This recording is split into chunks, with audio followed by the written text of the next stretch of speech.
All right, and we're back with another episode of Panther Airsoft Folding Table Talk. This is episode 62. This is going to be interviewing the Marauders. Unfortunately, we can only grab Dave.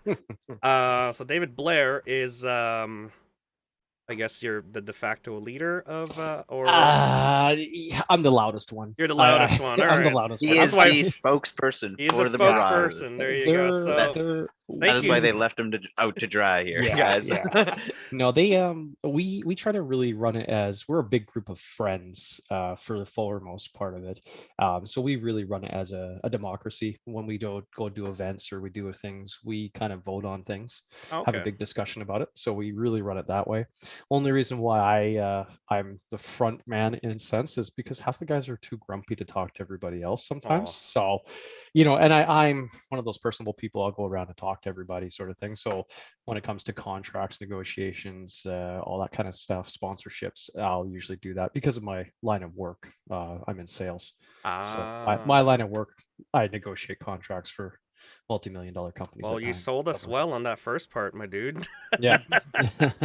So, thank you for joining us in this segment. No We've problem. always wanted to interview the oldest, and as well as I don't know if you're bigger than Trainwreck, but you guys are legendary in terms of out in the field because you've been at Panther since I've been at Panther like 10 years ago, and I've Yeah. heard you guys were paintball before as well. Yeah. So tell us a So little bit of a history of the Marauders. What's it like? What So who is the Marauders? the Marauders, it started off as a group of friends playing paintball at Twassen paintball games. Um, Bumped into Ted and Robbie and a couple other guys that you guys will get to know, and we just slowly gathered momentum and we became a big group of guys playing paintball. Then we moved Now, into before you head on, what year was this? Because when you say Tawasin Yeah, paintball, that's a long time yeah, that's a ago. yeah, long yeah. time Okay, ago. so I've been playing airsoft for 9 years. So most of us have been playing airsoft for 9 years because my son's 9. So I started, um, and we'll get into that story Yeah. afterwards. And we played for paintball 11 years before that. So probably 2000 and yeah, 2000. Some of the Yeah. kids listening were probably still in a, kindergarten, I tw- a, tell you, twink a man. twinkle in their dad's eyes, Or probably. So yeah, and even before that, there's players on our team that played paintball for 4 and 5 years before I even started playing paintball. Wow. So we've got some serious background on paintball. Uh, where it comes to HPA and everything, and that's again, tack. I guess you'll get into that conversation. So we played paintball for 11 years together, formed groups, broke groups, but the core 7 of us to 10 of us always played together. What came down to it is paintball was kind of dying in the British Columbia area for what we're doing, and we went down to Oklahoma D-Day. So for anybody that watches airsoft, broken home. So we Mm. went down there. That was the pinnacle of my paintball career. That was 3,500 people on a paintball field. Holy Um, crap. I've seen the videos and it's epic to see the, the ramp fall down and then yeah, just paint come yeah. everywhere. So that trip was probably $4,200 all said and done. Like we had 7 guys, two campers, airplane tickets, rental cars, all that kind of jazz, and then paint. I pre-bought 10 cases of paint that week, and I went through Whew. it easily. Holy crap. Yeah. So, That's a but lot the of paint. paint's cheap down there. It was only like $50 or $60 a case instead of like the 160 up here in British Right, Columbia, right. right? So, but the empty mountain of cardboard would be the same as the pink container or the ship that's in the staging area. That would be the empty boxes of cardboard for paint in a single day. Wow. Oh, Like they wow. brought in semi trailers of paint, right? Like it was incredible. So if you ever want to think about military operations, a lot of these guys are all ex-military. There was staging area, Commonwealth or German forces, and there was security running around the field. If you were not ID'd, you were kicked out unless you were proven to be on the other team because there was a lot of sabotage, espionage, all this kind of Wow. jazz going on. And then on top of that, they would, at the beginning, you would say 8 o'clock, you would muster up, and they'd throw you on the back of 5 tons, and there would be 6 5 tons driving down the road for 15 minutes. I don't think people really grasp the size of Oklahoma D-Day, it's not in acres, it's in hectares. Like it's that big. It's in mileage. So when we think Panther and we think, oh wow, that's going to be a 5-minute walk or whatever, that was 5-minute walk was just to the muster station. Oh wow. And then it was another 15-minute drive down the road to get to and they weren't going slow either, right? So these guys were doing, probably 20-25 miles an hour down dirt roads. Do And you they were know? pretty Do you know if the events is still running to date since paintball kind of like yes. took a slump? So what's happened is I think last year due to COVID and or just the age of the field, Dwayne American Milsim is who runs down there.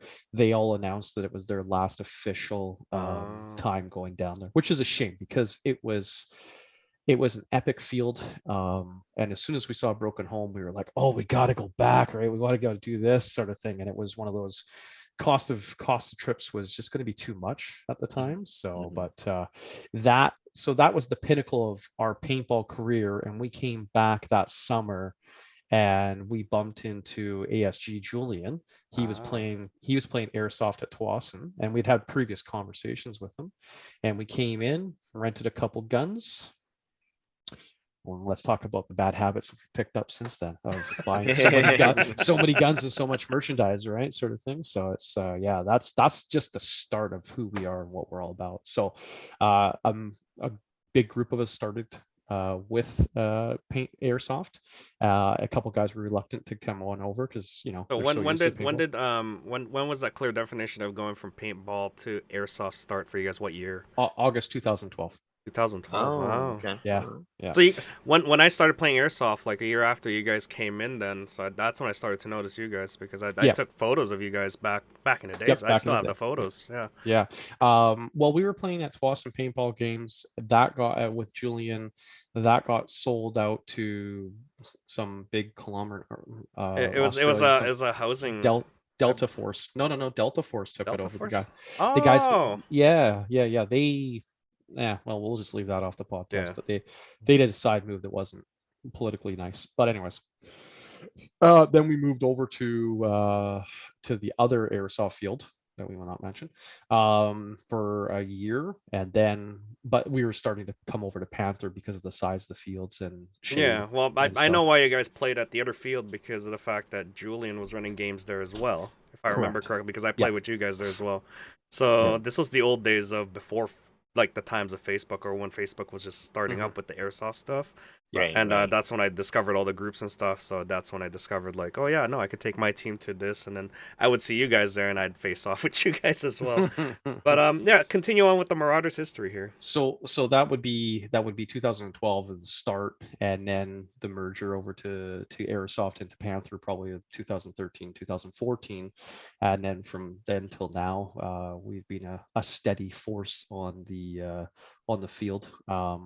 We are an old team, but we're not the oldest team on the fields, but we're probably one of the oldest active teams, I would say. I would agree with that. Yeah, there is old players out there that still play here and there, but we're consistently 7 to 10 guys, every Saturday. And we play Saturdays. Sundays, we have a lot of construction guys and a lot of just older guys. We're an average age of probably. Would you say, are you more close knit friends, or are you like you recruit and then you become like friends? And there's a couple people that have recruited in, but most of it is friends. Okay. Yeah. So but again, but friends will come in and other friends will come in of those friends, and then they'll join in and stuff. We're always open to talk to people. We're always open to new recruits. We've got a couple younger guys on our team. They found girls.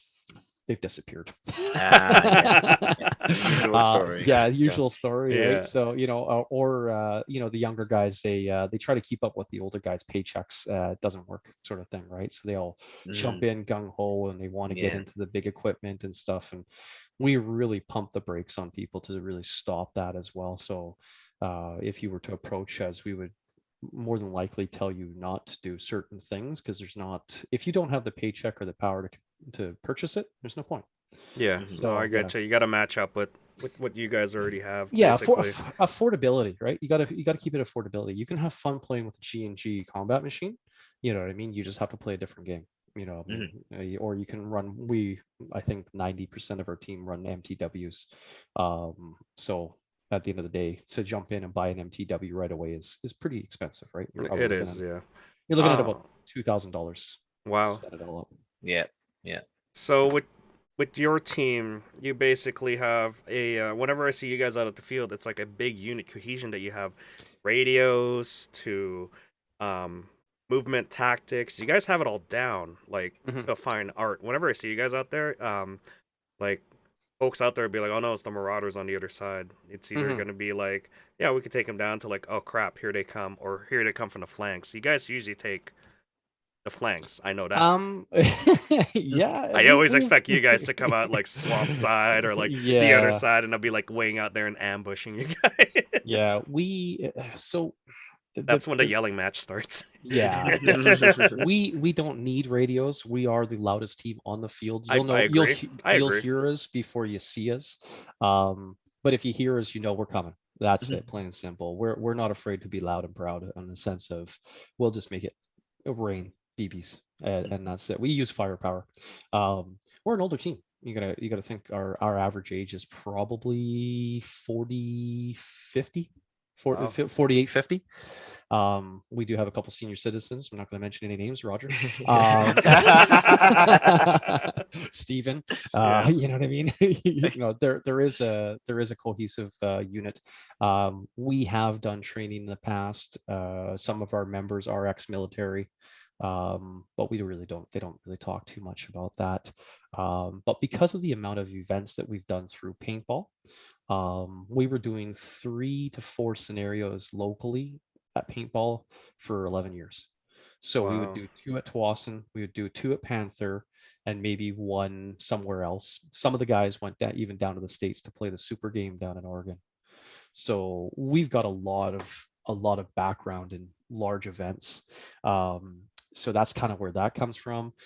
We love communication. We radios are a good thing for us, especially when we're trying to communicate on distances. We'll run 2 guys on a far flank just to make sure. We'll run a power side, but we'll run a soft side and keep communications on that side. So that way, if guys do die, we're radioing in every time. Hey, we need pull 2 guys or this guy. Even to the point where we were getting ready for 100 Mile House, we were drawing cards in the parking lot, and whoever got the ace was the leader of the day, and whoever was king was the second in command, and that was to teach some of the other people to take control That's of smart the actually. That's smart yeah. That's a because good So idea. instead of one guy doing yeah, all the work, you kind of shuffle it through the rest of the guys to actually because yeah. for you guys, your experience is by far more like twice as much as some of the new guys, like 3 times as much as the new guys. Hmm. And for you guys to run events and games consistently, I noticed that right away. It's like everything that you guys do has always been precise and consistent and basically like down to a fine art. Every time I meet you guys out there, out the field, when I'm fighting you guys, it's like you guys are already like you hit that initial contact. You figured out where he is. You've already like suppressed him. Oh God, do you guys suppress so good? You guys do volume of fire and accuracy at the same time Yeah. proficiently. And then once you have that, then you have someone else flanking over, which it's insane. You guys can do that so consistently every time I meet you guys out there, because I always go against you guys out at the Hmm. field, Yeah. and it's always like me leading a team of like like I always lead the newbies and stuff. Yep. I like to put them under my wing, but when I face you guys, oh boy, it's like chaotic already because I'm losing control of my team already. You guys already Yep. got them confused, and that volume of fire, my gosh, that volume of fire that you guys have is insane. Yeah. And once you have us pinned down, then we're already flanking back. So that's why my tactics has always been like, oh, it's you guys. I'm gonna pull back a little bit. Yeah. I'm gonna make you guys walk over to me. Well, the equation to that, and it depends on the scenario game. We fixed that. Um, my MTW legal field weights and joules will hit you at 285 feet. It will hit you 250 feet in the chest, and it will hit you at 285 feet. So 3/4 of the snipers on the field, Dayton excluded, and a couple of the other guys, I can outrange. And that's legal You know what I mean? Like we crone ourselves all the time, make sure that we're underneath 1.7 joules, everything like that. So we've changed that. So because we understood what other people were doing like that, trying to draw us in, try to use some long range snipers to take one or two guys out to change that. So that tactic does work, but again, we're just going to be louder than you. We're going to be scarier than you, and we're going to just put more volume of BBs down. Unless we're going against a couple of guys that have saws, it's still, even then, we'll get on the radio with everybody, and it'll be full fire force. Let's go. Yeah. You know what I mean? And it'll just be a walk, right? So we used to do it in paintball. So we used to do the full walk. So if it Yeah. would be you got the two fingers going and you basically stuff a pod in the top of your hopper just walk forward. you just walk forward until Yeah. you die, and then you go back, and then you're running back. So there's sometimes just some aggressiveness that some airsofters just aren't used to because they want to play that big mil sim. Oh goodness me. If we were at Oklahoma D-Day, or if we were at American Mil Sim West and we had a kilometer to walk, might be a different story on our tactics. Yeah, definitely little less energy. A little well, a little less energy in a sense of we won't be so aggressive towards you, Yeah. but at the end of the day, don't kid yourself when it comes down to us being aggressive. Like we played Golden with Operation Iceback. Iceback, yep. I will take credit for sending the Alberta commander home. I had my MK23 Stone, and out of the box it was shooting 0.28s. It was shooting about 200 feet, and it was a fantastic gun. And they came in. It took 13 guys. I took out their communication tower. It was a building, and it took 13 of them to come in after me, full speed, full auto. They broke light bulbs above my head, everything like that. Oh wow. And they were all yapping it up, and I said, "Don't worry about it. I'll be back." So I came back 10 minutes later. I mean, I literally ran to spawn, ran back, and they were all still huddled, and I destroyed them all. I mean, I annihilated them, and I didn't stop shooting until I was out of BBs. Threw in my next mag, and then I mowed down another guy. So they lost communications until they could take it back over for an hour. So that was 2 hours they lost communications. Then they came back in again, killed me. I came back again and took it 30 minutes later. Oh man. Yeah, it was, and it wasn't just me the third time, but it was on the radios. We need to do this. These guys are yapping too much, like they're good stuff, whatever. And off we went. So after that third time, the Alberta guy left. So yeah, that was the second event. That was the commander. You gotta play nice, you know. You gotta play. I did nice. play nice. The biggest thing is you can play nice, be nice, but as soon as you say something rude, we're old, we're angry, we're gonna take it out on you. We're in a sense, we're not gonna be mean and shoot you like anything else, but we're gonna come and ruin your day. We're gonna come and make sure that we take you out and be like, yeah, a bunch of old guys just took you out, sort of thing. Ha ha. Hey, we won't be good for the rest of the day. Half of us will pull hamstrings, right? So what I'm hearing is your team basically is like old, yes, a lot of money, yes. Everyone in the team, a lot of money, yes, and old. So you've come to a point where you're like, yeah, no, we're not taking crap. We know what we're doing. We're just gonna go at it. I wouldn't say we all have money, but we all invest heavily into proper equipment. Like if we have a new guy, I was talking today actually to a guy, and he wanted to try airsoft, and he was from Alberta, so he was like, oh, I want to play Richmond, I want to play indoor. Don't. I said, don't. I said, you're going to go against guys that, I said, come out, try some rentals, book the rentals. I said, but then go talk to the guys in camo. I said, coming over, talk to me, or talk to some of any guy in camo. I said, we all love to talk about our guns. We all love to talk about our kit, right? Yeah. You know what I mean? I mentioned to him, I have a Ronin belt. By the way, best piece of equipment I own my Ronin belt. Okay. And he was ecstatic because he's a 3-gun shooter for Real Steel. And he's got his open Glock and all fancied up and everything. But as soon as I said Ronin belt, he was like, "Oh my God, you use that for So for airsoft?" folks who don't know what a Ronin belt is, it's a very expensive first line belt kit. I wouldn't say super expensive. It's It's $230. Dude, that's it's expensive. it's pricey. It's pricey, but it's not expensive. I've seen some. They're nice belts. Yeah. They I've are seen nice belts. though. I've seen his belt setup. It's nice. Yeah. So the equation to what we'll do as the Marauders is we'll go and do a bulk buy. So we will contact. So we will Power of the team. Yeah. power the team. So we have 33 members of the Oh, Marauders. nice. That helps out a lot. We have 10 to 12 active members, and then we have about 8 members that play mil sims and come out here or there, and then we have another 10 that are periodic, old school players that just come out and have a fun, on a birthday or something like that. If we put the call out, we will drum up 20 people. For most mil sims like 100 Mile House, I bought 14 tickets day one. Oh, Wow. nice. Yeah, I was the first person in. Talk to Ken. Ken, I need 14 tickets. Done and done. And the Right, chalet. so we're not going to talk about. We're not going to talk about the chalets. Okay, so You're gonna have to now. I know you guys are in there. So we are old. Okay. Oh, I get you. I'm 45. I don't glamp. I don't do anything like that. I want a warm, cozy bed at the end of the day. Will I share my bed with Tack? Maybe. He's cute enough. Boy, you're out. Damn. Jill might punch me though. But at the end of the day though is we, again, because of our age, we really make sure that we don't over push ourselves, but we will train for an event. Like we will get out there and do some training and make sure that we're all making an effort to put on a better show as well, right? Because it's a guy's weekend away. And don't kid yourself when it comes to food. Like I'm a chef, so I'm the chef of the team in a sense. We've done paintball events where we've been in Greenwood. So if anybody doesn't know where Greenwood, if you look at a Soyuz, Greenwood is up top of the hill and through is Canada's smallest town, I think it's classified as. We were at a 1.5 kilometer paintball field that turned into a paintball field.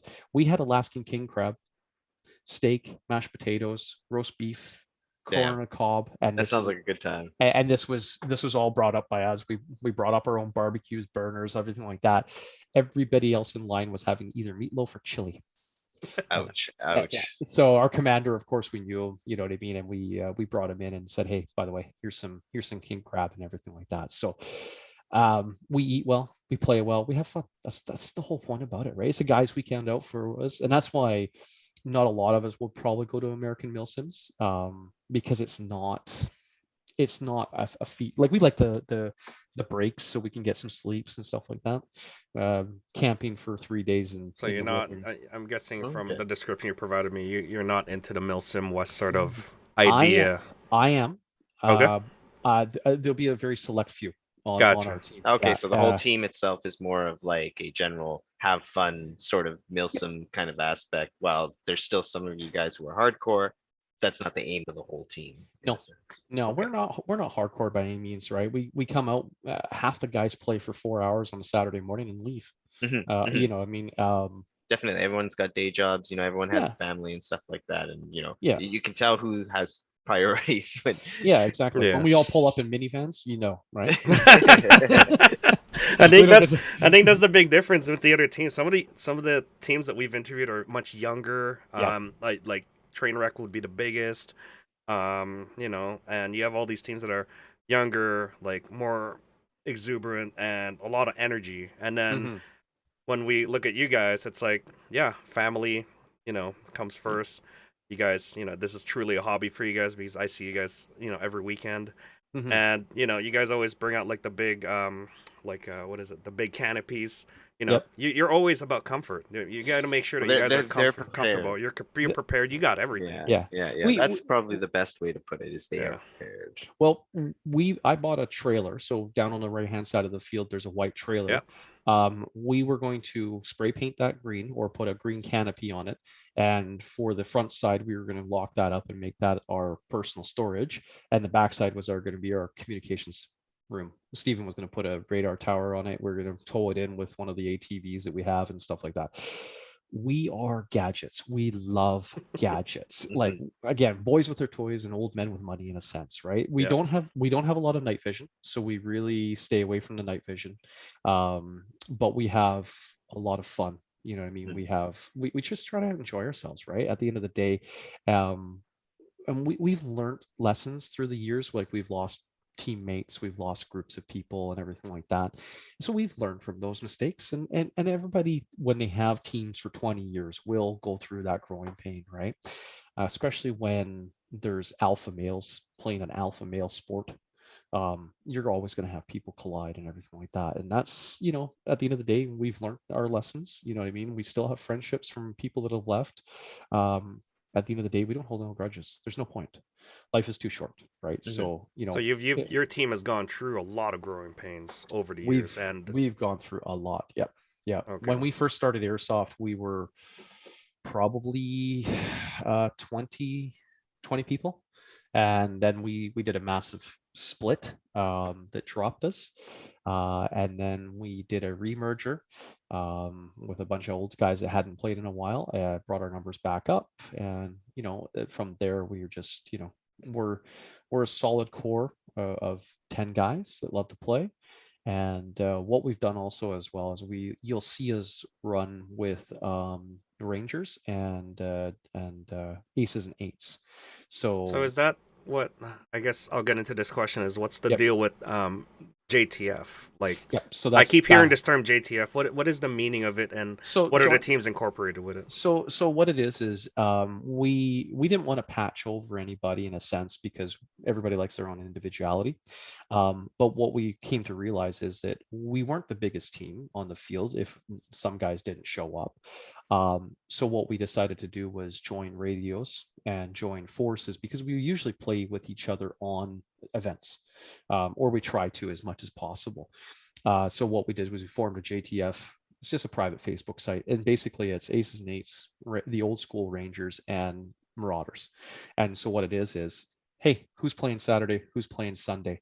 And that means that somebody's always got somebody to play with, right? So at the end of the day, if the guys are out on Sundays and I have a free Sunday, which I normally don't, but if I have a free Sunday and I want to go and play, I can go on our private Facebook site, see who's playing. Oh, there'll be 3 to 5 guys out there. Perfect. I can go out and play. Not that I have a problem playing by myself or going jumping in with any other group, but it's just always nice to play with the same crew or same You're style. basically setting up that training Yeah, for big events. Be yeah, like, okay, we worked together before. We're gonna work together in this event. Then, yeah, yeah, all there is to it to train yeah, even harder and train better.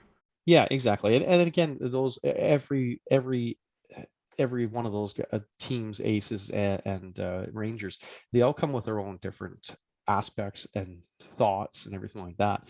But when it comes down to a major event, say if I was command or something, then they would all fall under me, and then we would split it up. And that's my next role. What I was supposed to be doing for 100 Mile House is I was supposed to be second in command to slowly train myself to take over command in a sense. And so that's kind of my next task for myself, just to start learning as well. Okay, I like to do the double radios and communicates and stuff like that. It's something a little different. Is just shooting people. that's what I love Mhm. to do too. So Yeah, it's a little bit different than shooting. I know you're all about the shooting part. So. I'm not Really? necessarily always, no, I'm not. You think I am, but it's I have a gun. I split lines. So my gun's set up. If I'm on the radio, I can, and hey Dave, request whatever you want to call me. Come on over here. We need a line break. This guy's here. Can't reach him. I come in, 2 shots down the range, off we go. That's my purpose on the way I built my gun. So then that way, if I'm in a command structure, I can run that role, sort of a counter sniper or whatever. We do have three really good snipers, but if they're already doing something, at least I can forward up in the line and stuff. So I'm not always about the firepower. That's some other guys on our team.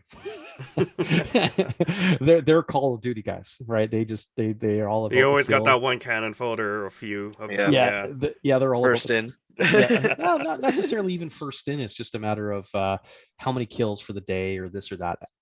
You know what? Again, Well, it's all a sometimes game. It's all a game. it's all a game. It's all a Yeah. weekend. And if Mhm. that's what you want, then great, fantastic. I know who my hammers are. I know who my anvils are.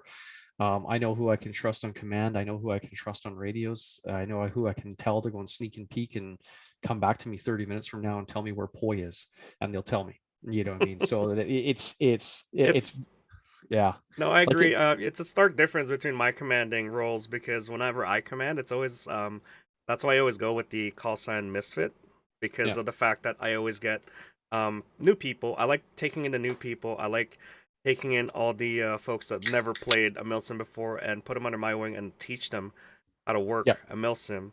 And then versus you guys, which is already a set of group of people that have worked together over these years, Yeah. and that's like a nice dream to have a a solid team like that. But I actually prefer more of just dealing with the new folks, the Hmm. folks who have no experience, the folks who who have no teams. I'll just take them in under my wing, and then I just mold them and form them in a way. So we two stark differences between our commanding, Yep. right? Where Well, I think you have something that's already been set for you, and then I have something that I have to work with and mold them. so. So the perception is always that, yeah, we're going to be command and control and all this kind of jazz. Um, but because we're the loudest, people are attracted to us. Yeah. So when we played the first 100 Mile House, we were defending the city, and I was squad charge. That was it. I was not any hierarchy than that. By the end of the night, I was second in command. Everybody else went to bed, and we were standing there in the rain, and I had 4 squads underneath my command at any one point. Why? Because we were loud. You know what I mean? Because I'm sitting there yelling at everybody to get off their asses and get out of there. Right?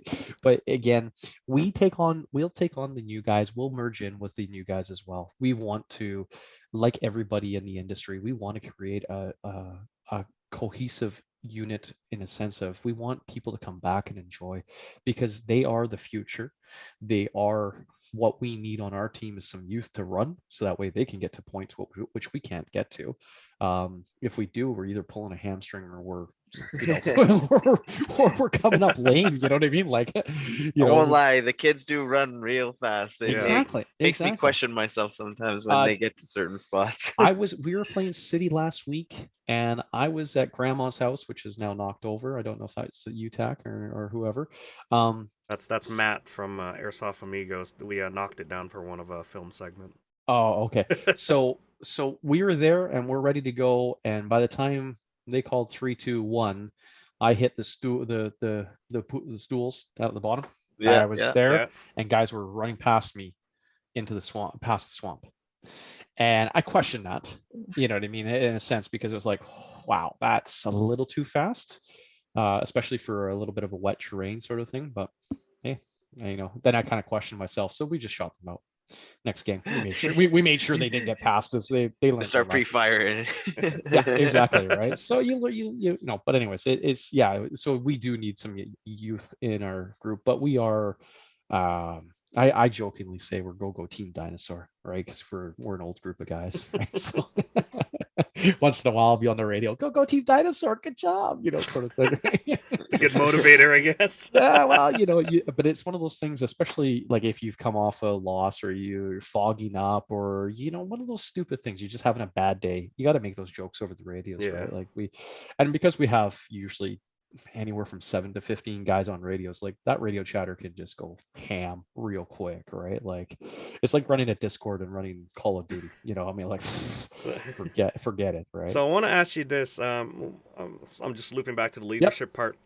Do you think because for me I notice it's the loudest people that usually are in command and Mhm. they know how to organize things and organize people and organize chaos. Do you think it has something to do with charisma?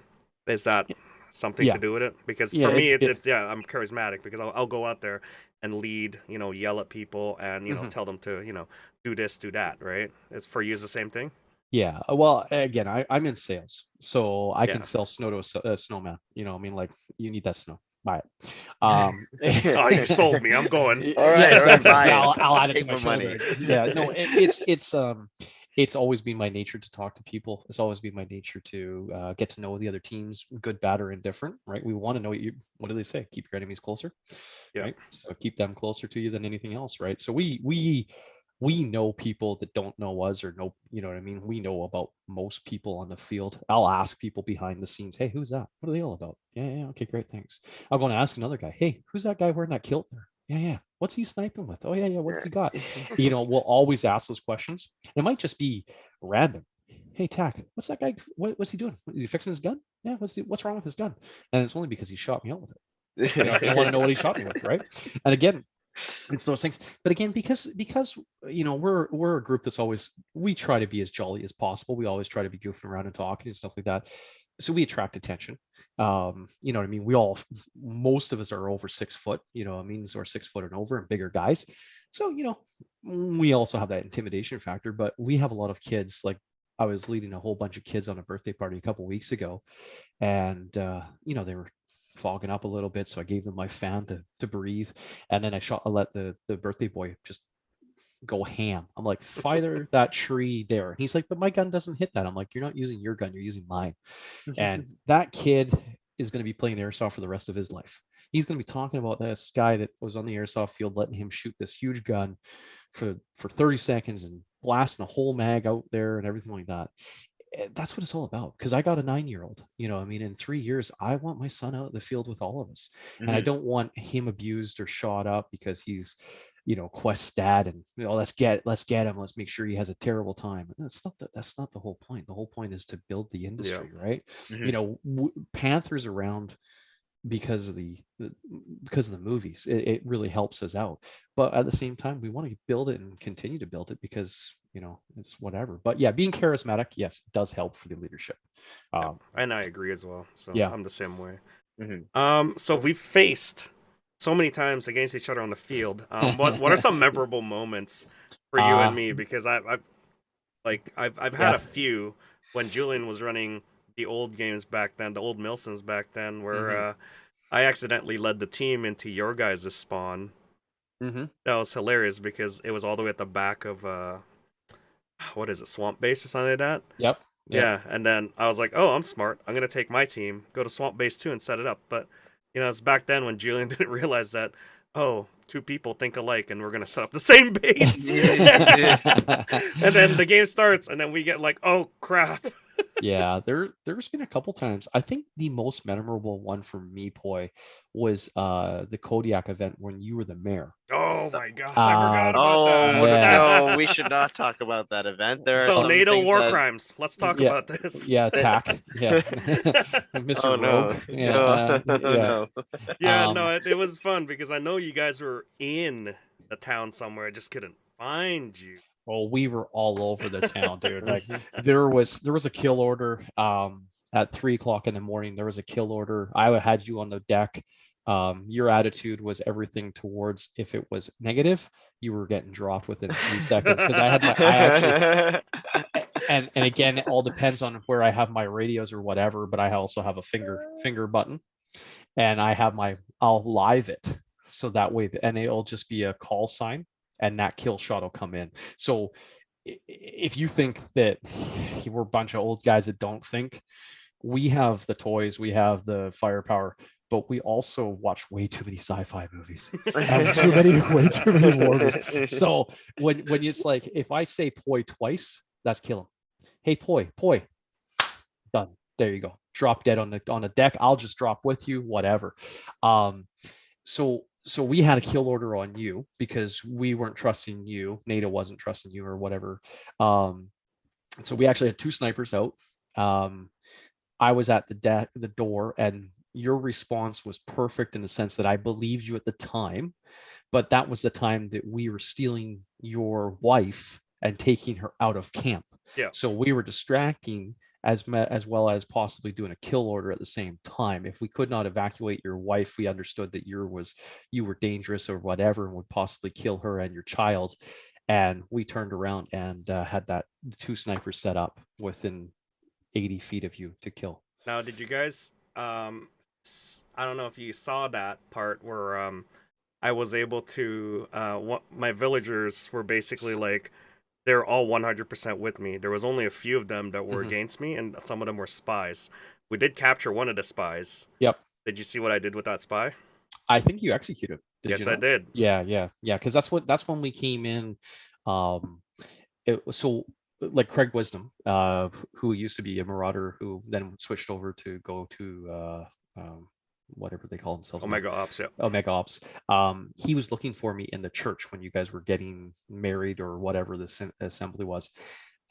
He was specific in his instructions: do not let me in. So I snuck in the back door. I was frisked Now, I'm not going to give away all our trade secrets because that's not what we're here for. Yep. All hell broke loose. I got killed, and I got revived by a villager because they didn't know what was going on. And Justin, who was running the Kodiak event at the time, I said to him, there's two choices here. I kill Craig or I don't. If I kill Craig, do I ruin the game? And he says, you can kill Craig. You won't ruin the game. We have things for it. So out comes my pistol. I walk 2 steps into Craig, put 3 into his ribs, whisper in his ear, I got you, bitch. That's what happened. and then he decides to scream like he's dying, like he's still alive, sort of thing. But he was dead, clearly dead. Like, anyways, so everybody gets shot. Yeah. Everybody gets shot. So at the end of the next morning, after everything's gone through, I walk up to Craig. I'm like, hey, who shot you in the ribs? And I pull out my little pistol that's smaller than this. Yeah. And I'm like, that killed you. And we proceeded, and we're good friends, I mean, good laughs. And we proceeded to talk for half an hour on how he was watching and looking for me all day and all night to stop this event and everything like that. So yeah, it's just fun, right? Yeah, I mean? I'm gonna have to thank my the guards that I had. The 5 guards that I had were working as a special like FSB, like Spetsnaz. Yep.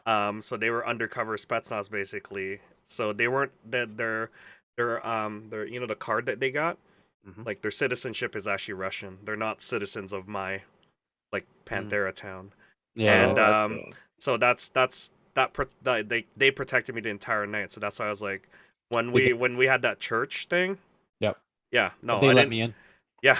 one of them that's a technicality. One of them let me in. He knew who I was, and he says, "Are you here to kill Poi?" And I went, "The mayor?" I said, "I can't kill him." I said, "You've disarmed my gun, and you've taken away my knife." I said, "How can I kill them?" "Oh, okay. Well, on you go." I said, "I'm just here on a diplomatic mission, to view the chaos, right? Never mind." And so of course, what I mean, he lets me in and everything all goes. So yes, very persuasive in ways of talk. You'll find that with a couple of us that we have a charm. I'm not gonna say, I'm gonna tell you I'm a good poker player. I mean, in these types of games, it's a total like role play scenario, and that's why I love it, and that's why it played out so well for that entire night. And it was hilarious to see some of the reactions of the villagers, because some of them, like not some of them, but like almost all of them were 100% with me, right? And then on the NATO side, people think that I was treating them badly. I mean, I was-ish, because I was actually sided with the Russians. But I also wanted what NATO had, which is basically like whatever supplies they were giving me, I'll take it. I was playing both sides. Oh yeah. But I had the leash was on the Russian side on my neck. Basically, that was calling the shots. we knew that from point one. After again, I think I had the first meeting with you because I was third in charge that game. And Julian, again, this is me stepping into bigger roles, so that I left my squad guys, and then I started doing some of the negotiations. And I came back after the first meeting, and he says, "So what do you think?" And I said, "Oh, he's completely with the Russians." I said, "We can't trust him." I said, "What we'll do is we'll feed him a small amount of stuff to make sure that he thinks he's with us, or that we're thinking he's with, to make sure that we play the game properly and roll it out." I said, "But at the end of the day, don't let any of his guys pass the bridge." I said, "Shoot on sight if they come across the bridge," sort of thing, right? So again, it was one of those situations, right? Again, for me, I love the role play just as much as you do. Attack, I'm assuming, because you've done less, right? I have a couple guys on my team, man. You couldn't even joke around and change their name or tell them they're Russian. They'd lose their shit. They're Call of Duty players. They want kill count. That's fine. Exactly. It's not for everybody, but there are some few. I don't need that weather jacket. Like, I'll go with just my t-shirt. It's like, okay, Yeah, Okay. no, but the thing is though that keeps us all in line as well. When you have a group that wants to mill sim, a group that wants to role play, and a group that wants to kill, so you can use that to your advantage, right? So when we had the kill order on you, I'm like, hey, you and you're coming with me. You guys are going to cross this way. You're going to come over here, and you're going to sit there. I'm going to give you the kill order. They were frothing at the mouth. My microphone, my headset was, can we kill him? Can we kill him? Shoot. I mean, like, seriously, right? Like, it was supposed to be calms, quiets, because I'm supposed to be giving the kill order, and these guys like, yeah. They're like little I see him. dogs I shoot. see him. Yeah, like, we're in position. I'm like, I know, I can see you. We're not gonna right? Like, it's just rely, like, choke collars, right? You got to get some choke collars Yeah. out, right? So, but that's the fun part about it, because you can really role play into that. So you've got a team of aggressive guys, you've got a team of guys that want to, camp it out and snipe it out or whatever. The dynamics that we have currently on the Marauders is fantastic. We are 90% alpha males, A personalities. Man, I tell you, some days, wow, that parking lot down there's a lot of swearing. You know what I mean? There is a lot of cursing and going on, but at the end of the day, though, we're all friends. Okay, hey, fuck you later, and off we go, right? And that's it. And then you see all the text messages coming through and stuff like that. So there's never a point when anybody's hurt their feelings. And if you've got hurt feelings and you're around us, don't tell them you got hurt feelings, because we're old school. We're not gonna be like, oh, he, she, yeah, no, fucking kick you in the ass and tell you to go and suck it up, princess, sort of thing. So, but again, we're always open. I talk this way, but we're always open to new members, and we always encourage young guys to come on down and talk to us. We are a little bit out of the way, more towards the right hand side, but at the end of the day, though, if you want to talk, you want to learn about equipment and everything like that, by all means, please come down and talk to us. So, Okay, Yeah, well, actually, yeah, I got a question for yeah, that, go ahead. since you brought up the topic of equipment. yep. Do you, because I want to get into sort of a little bit of the paintball as well, Mhm. but just because we're more airsoft oriented, I was curious, what was your first airsoft purchase for your gun, and do you remember? Yep. I still have it, Oh, but you it's still have it? Oh, good. I still Okay. have it. It will be for sale though. We'll plug that in a little bit. Yeah, don't worry. I have we all went with Robinson's Arms XCRs. So we ended up, at the time, the Robinson's Arms XCR was the best airsoft AEG on the market, that was reliable, and that was a self shimming motor. So for new guys on Yeah. airsoft, we were learning all this, and it just so happened one of the guys that we play with, Joel, he had one. He talked day and night about it. So he turned around, and everybody else bought new. I bought a used one, and first day on the field, I stripped the piston. Nice. Ooh, First day. yep. And so that was my first change, was the piston, because it had to be, you have to grind on the Robinson Arms XCR. You have to grind off the back piston nub, otherwise it catches and it strips. Oh, well, there you go. Yeah. Improper AOE. So it's but the reliability of it, the ease of taking it apart and everything like that, pretty on point. The only problem is the selector switch burns out. Excuse me. So It burns out. Okay. yeah, it's a horrible defect. Any water whatsoever, it burns out, and it either will not shoot, or it will only be fully automatic and won't go into semi. Ooh, that sounds like the detriment of a lot of the old guns. If they Mhm. if they failed, they would just suddenly start full autoing all over the place. Yeah. So I still have Mhm. that XCR. Okay. Once in a while I'll bring it out, but Mhm. because of the HPA, I don't usually have 2.8 BBs to shoot it. But I can bring it out on Saturday, let you shoot Okay. it, and it's the whiniest gun you'll ever hear. It's worse than the rentals. It goes, Mhm. "Nyah, nyah," and put on full auto. It's cringeworthy to listen to it. Like, Like it's a like, Walmart gun. yeah, dude. But the thing is it's got such good compression. I've had, if you know who Jasper is, Ivan, Juicy, Julian, Yep, all the juicy. I techs, know. Yeah. yeah, all the techs work on it throughout the years, and they've all said the same thing: don't touch it. The compression on this gun is unbelievable. Don't touch it. And what did I do? I tried to touch it. I Oh turned, no. yeah, I turned around. I wanted to make it a DMR. So Ah. I put a high torque motor in it, put a high torque spring in it.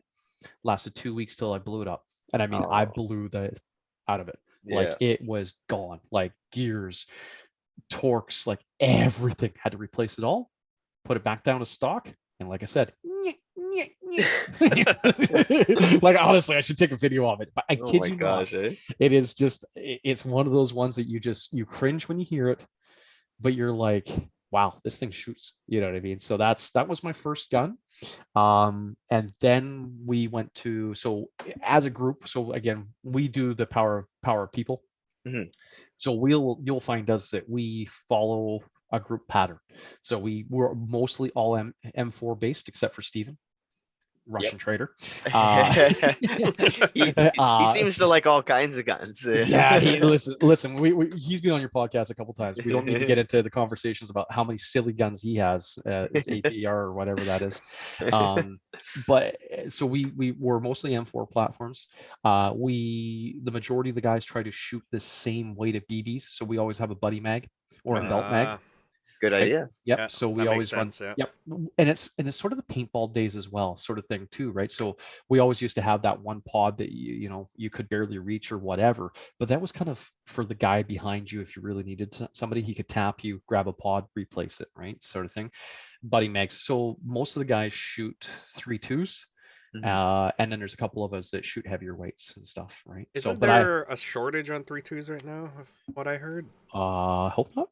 I don't know. That was a tack question. Sorry.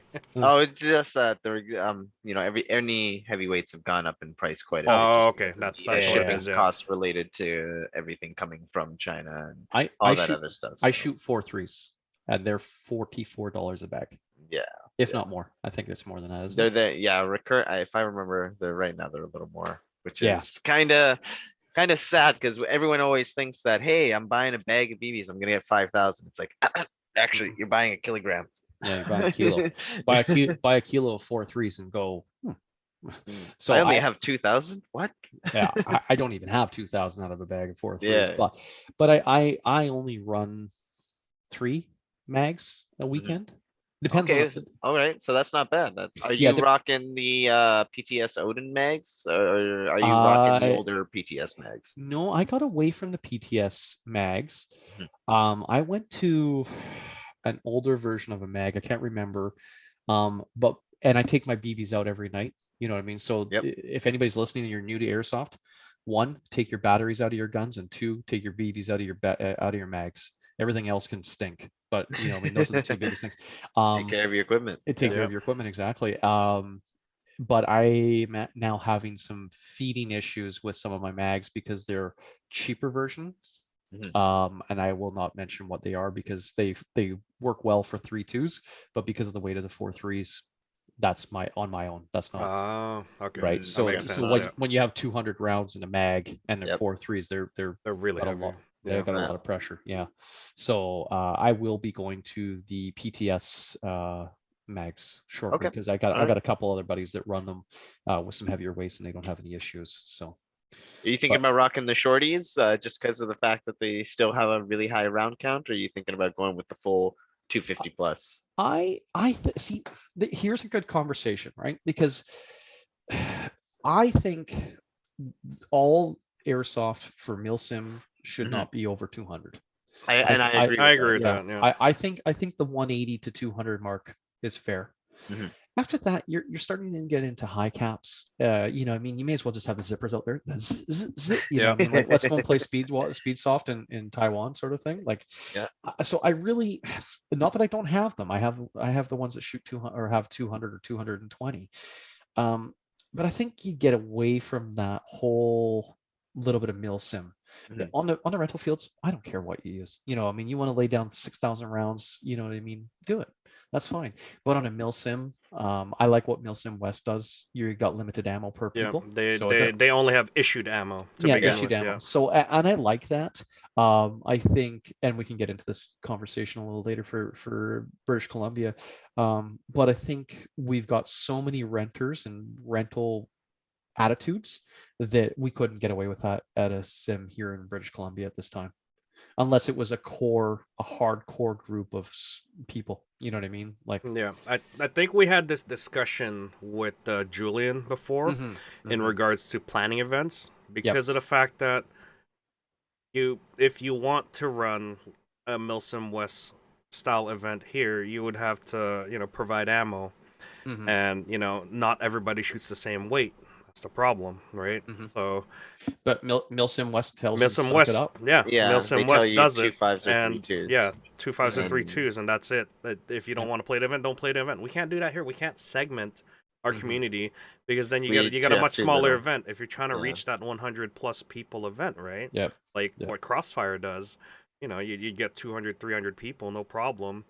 But when you start telling them, hey, we're gonna use like, our own ammo, or we're gonna use like mid caps only, Yep. then you're gonna have people fall off left, right, and center, and hmm But be like, to yeah, be fair though, Milsim West does a pretty good line on that hmm because most upgraded guns, like what Dave has and everything like that, when it comes to he uses three twos, right? No, And four well, threes. four threes, and your Yeah. team uses the three twos. Yeah. And well, most stock guns, I believe, when you have the hop up high enough and whatnot, can effectively shoot 2 5s. So I feel hmm like from a game perspective, right? It does work, right? You let them know ahead of time what ammo you're using and stuff like that. And I won't lie, I myself have a gun that I build specifically to take to Milsom West and Yep. whatnot, but that's also because of the fact that I have multiple, and I'm not recommending people do that. It's going to be up to your decision because of the money that comes into it. But I think it is possible, but like you guys are saying, it comes down to an attitude thing, Yep. and it can sort of split the community that way. I know a lot of people, and I won't lie with the fact when it came to Crossfire, it sort of made me mad in a sense because it felt like, he who brought the most ammo or whatever it is was the one who had the most fun, which to me isn't always the point. But then I also had to remind myself that it wasn't that kind of event. But Yep.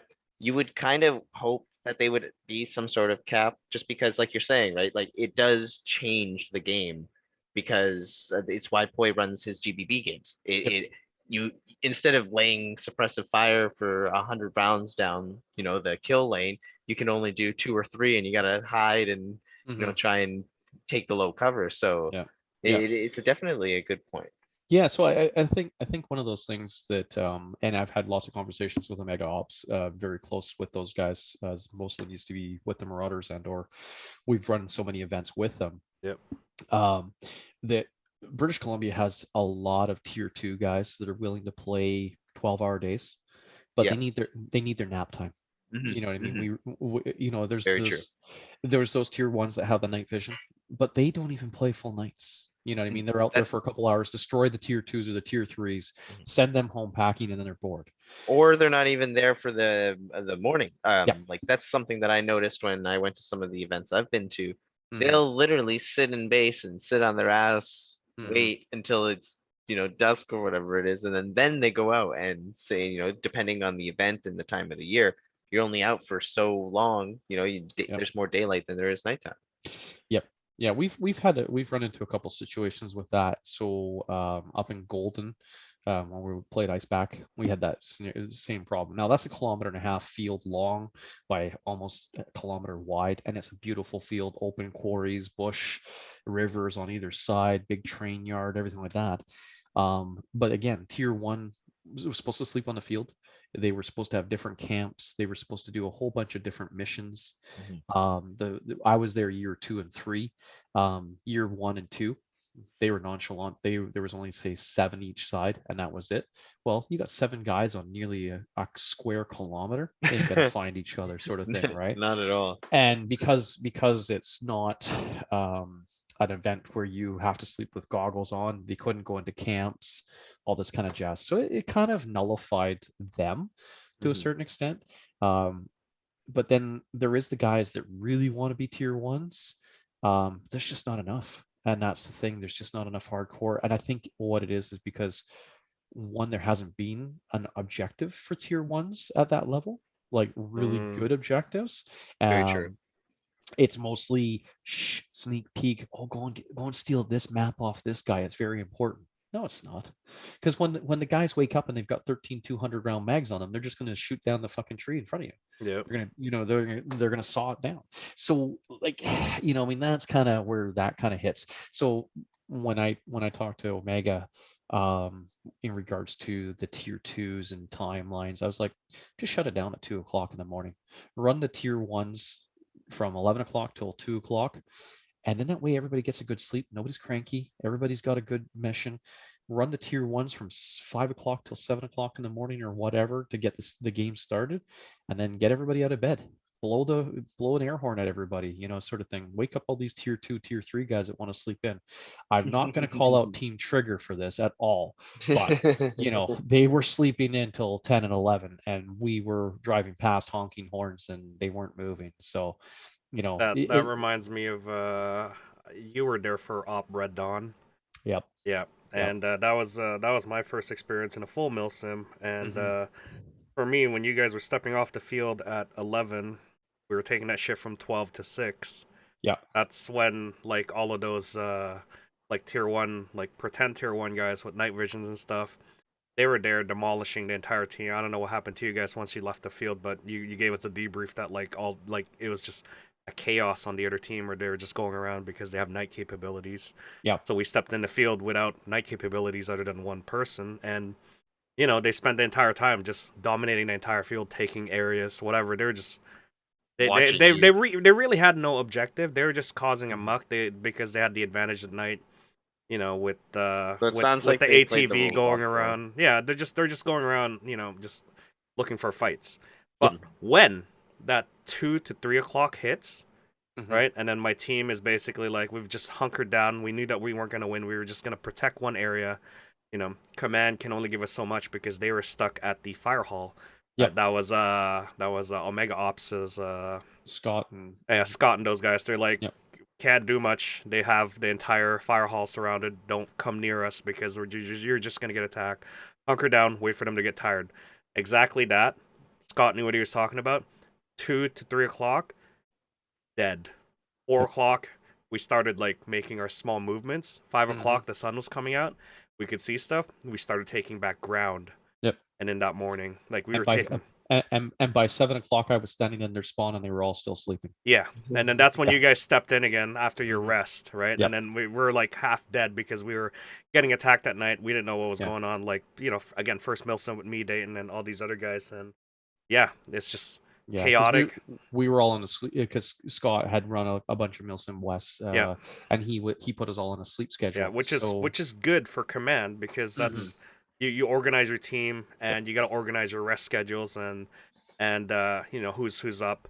And yeah, he did a really good job. He knew that at night that they were just gonna run amok, and then morning time is when you guys kicked in, and then you guys were fully rested. We were basically like, we're young, we were still at it, but we were like half dead at that point, but we were still able to operate at a defensive position, and you guys took the offensive again. But I remember that op. That was actually really fun. That was I loved missed that that. field. Yeah, that was a fantastic field. There was so many good firefights at that field.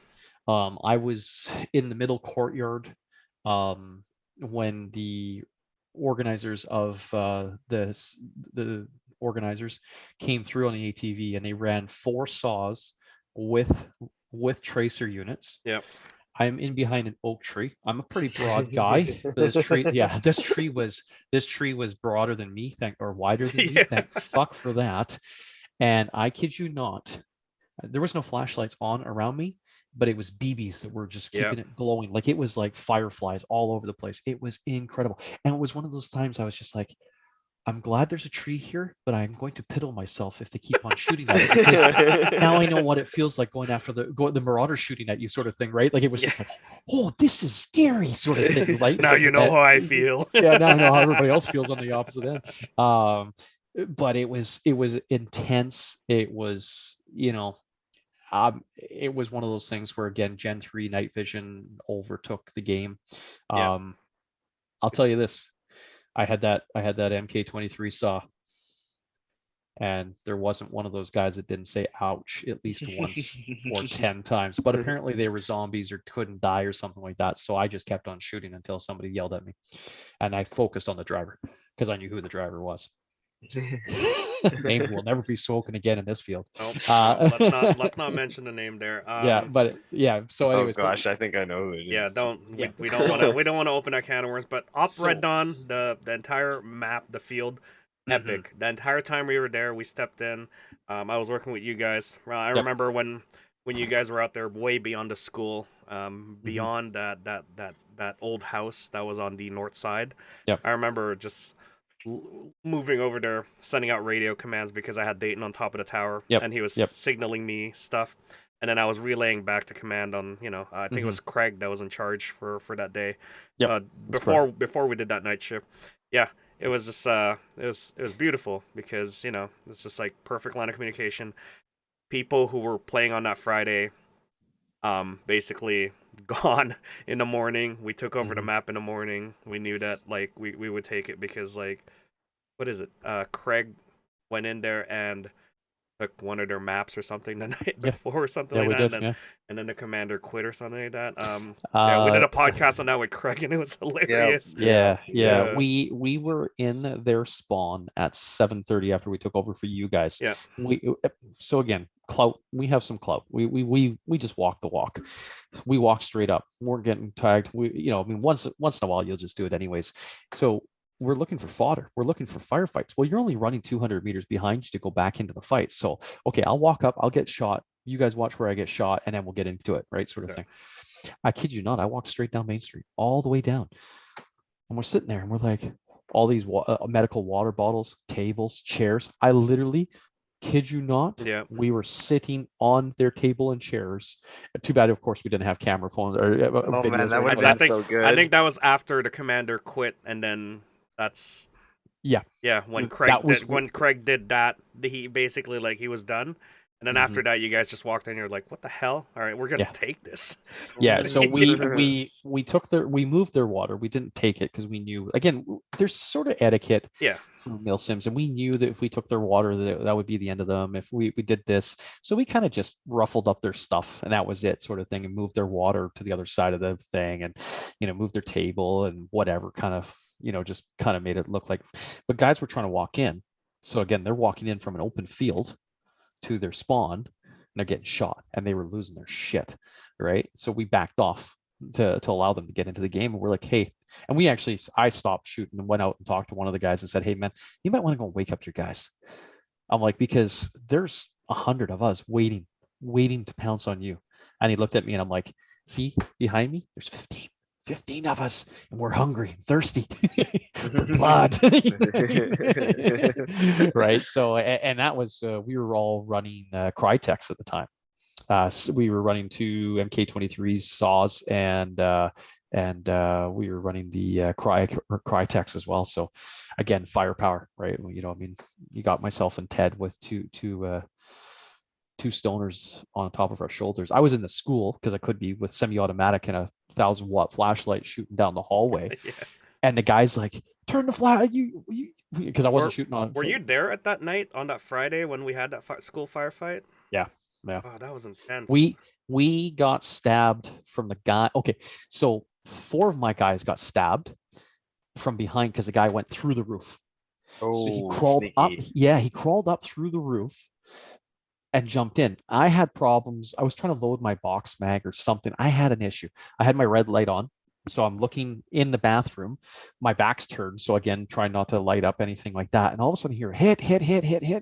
And I turn around and my gun's not working, but I have my pistol and I have my knife. So I pull my knife out, pull my pistol out, and I'm going in, and here's a guy, and I kind of stab and shoot at the same time as he shoots me, sort of thing. Right. So I killed him. I'm looking around and here's half the team all stabbed. he just came in and pulled a rainbow, right? Just run through, right? You know what I mean? So it was like. Do you know who this guy was that stabbed you? I can't remember. I can't remember. Shout out to anybody who can find him. Yeah. Link him to this part of the podcast and let him know. Yeah, Like we've 'cause been looking for you for the last couple of years. yeah, on a good level, not on a bad level. We're Yeah, not yeah, gonna no, lynch we're you. in a good level. Don't worry. Yeah. But no, but it was epic because then we were shooting down the hallway. Like there's two parts of the school, and then there Yep. was the long hallway Yep. and the courtyard on one side. And I had my gun on strobe, my flashlight on strobe. So again, old men with toys. So I have a 1,000-watt flashlight, or whatever you want to call it, and it's like brighter than anything most guys, and I have it on strobe, and I'm just flashing it down the hallway. Now guys know who I am because of my voice. I'm very recognizable, and so of course I'm yelling, guys, call your head, whatever, blah blah blah. And they're like, you're running an LMG, you can't do that. And I'm like, haha, it's a it's a stoner. I got semi-automatic, bitches. I got 1,200 rounds. This is the trash talk that happens, right? So I'm just shooting through the door. Doop, doop, doop. Meanwhile, trying to get guys either meted up or whatever. It was, and some of those trash talks are the funnest part of the games, right? Because the other guys, right? It's we see you or Dayton or Paul or whatever on the other side, right? Hey, Paul, you know what I mean? So he kind of yells back, in his big Santa, whatever. Like those are the fun points, especially when you get to know guys so well. Like it's just like, hey, by the way, nice shooting out there, sort of thing. That's the fun part about it, right? Like that's the whole thing. So that's why when the border opens up, I'll be Milsim West as soon as I can for the next. I am with you on that. Yeah, I same. definitely would like to get down there. Yeah, I think for the style of play, most of the Marauders would be Lion's Claw, in a sense. I mean, those are very fun events. more 8-hour events, sort of thing. Run and gun. Different tactical stuff, but you get to go and sleep and have a barbecue at the end of the night, right? Yeah, Sort of thing. exactly. So Definitely a big hangout kind of game style, and it's cool because of the settings that they have available down there. I want to go to the San Francisco Air Force. Is it the Air Force Base? The one that's all the buildings. All the big buildings. Yeah. Yeah. My I want to go to the abandoned mall. no, The mall would be nice. Yeah, I want to play the mall. The mall, I follow Alphonse and like a bunch of them. I think the mall looks too much like Run and Gun for me, in a sense, right? Like it's not more. If I'm going to go to an event, I want to go to a Milsim event. The one that I want to go to, my goal is the one down in Georgia where they have the mosque, the mosque and the containers, and that's an insurgency event, but that's also where they do American Milsim as well. Correct. So that is me 100%. If somebody's going to that, knock me on the shoulder, we're going. I'm down. That's my holy cow. Now, don't kid yourself. If I can buy firecrackers or fireworks or grenades, I'm buying 3 cases. Exactly. If I'm going to that event, I'm spending money. I'm not saving money. I'm going there to have fun. I'm gonna go knock on my buddies, a few of my buddies down there and ask for their blank fire. So I'll just LARP that. Yeah. I don't care. Yeah, exactly. Right. Yeah. No, we had an opportunity for 100 Mile House to possibly get the flashbang grenades into Canada. Said person I was having a conversation with, and I was like, I'll take 2 cases. He's like, but I haven't even told you the price. I'm like, I'll take 2 cases. Doesn't matter about the price. It's like, shut up and take my money. and the funny thing is, I'm sitting there talking to Scott and Craig and this other gentleman. I won't mention names just in case. And he kind of looks over at Scott, and Scott's like, oh, he'll take 2 cases. Don't kid yourself. we are known for, like, we have done a couple events. So Julian at Ambush, we did what we call Surrey, Zero Dark Surrey. So this is our first airsoft Milsim at night. So if anybody knows Ambush, there's the speedball field way down at the other end of the field. That's where we started, and then we were Taliban, in a sense, whatever you want to have. So we had the forest and the town and the staging area and all the open fields to defend. So our whole thing is we, again, boys and their toys, we set up generators, floodlights. So like, people didn't know this. So we rolled in early generators, put them in the back, put in cardboard boxes in the back. We reinforced the tower, everything like that.